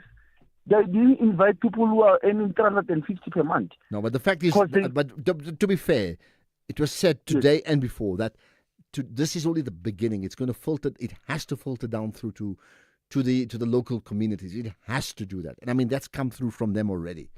So, yeah. Okay, Machebe, let's leave it at that. They said it will have to do that to make any meaningful change to the contribution around what is called the national dialogue. Well, here's an answer, like so predictable. Here's one. Good afternoon, Ashraf. It's Hamilton here. To respond to the conversation that you had yesterday with the gentleman who stated that we have failure in governance, I want to say this. and put the record straight. We do not have failure in governance. Why am I saying that? Because our politicians are not in government to govern. They are there to steal and loot. So these guys are doing exactly what they're there for. Therefore, they're succeeding. But it's not all politicians. I mean, let's be fair. To say everyone is doing the same thing is actually not. It's just not true. Here's one about China, by the way. We end with. Hi, Ashraf. Trust well, listen to Cape Town. This thing with China, we pay duties on our fresh produce that we send to China. Heavy duties. They've got very stringent cold treatment protocol for our products. So China is not this silver bullet people make it to be. Thank you. Well, I think that applies to all. To say, America, Russia, China, you must choose sides. It's just one against the other. I think that is very naive, and I'm glad that you've brought that up. Can we end the show? This is the National Pulse. Listen to all the podcasts. You'll find it safm.coza, or Vusani tweets it out so you can check it on Twitter right away. Go to SFM Radio. Follow SFM Radio on Twitter and give us a sharp. I'll certainly follow you back if you do just that. And share your opinions even throughout the night because, the National Pulse, as it's pounding away, is a 24/7 experience, not just 3 hours. Here's Greg Host with the news at 6.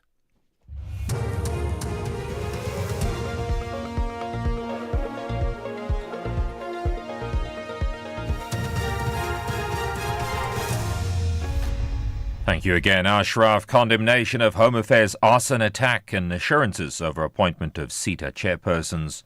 Good evening.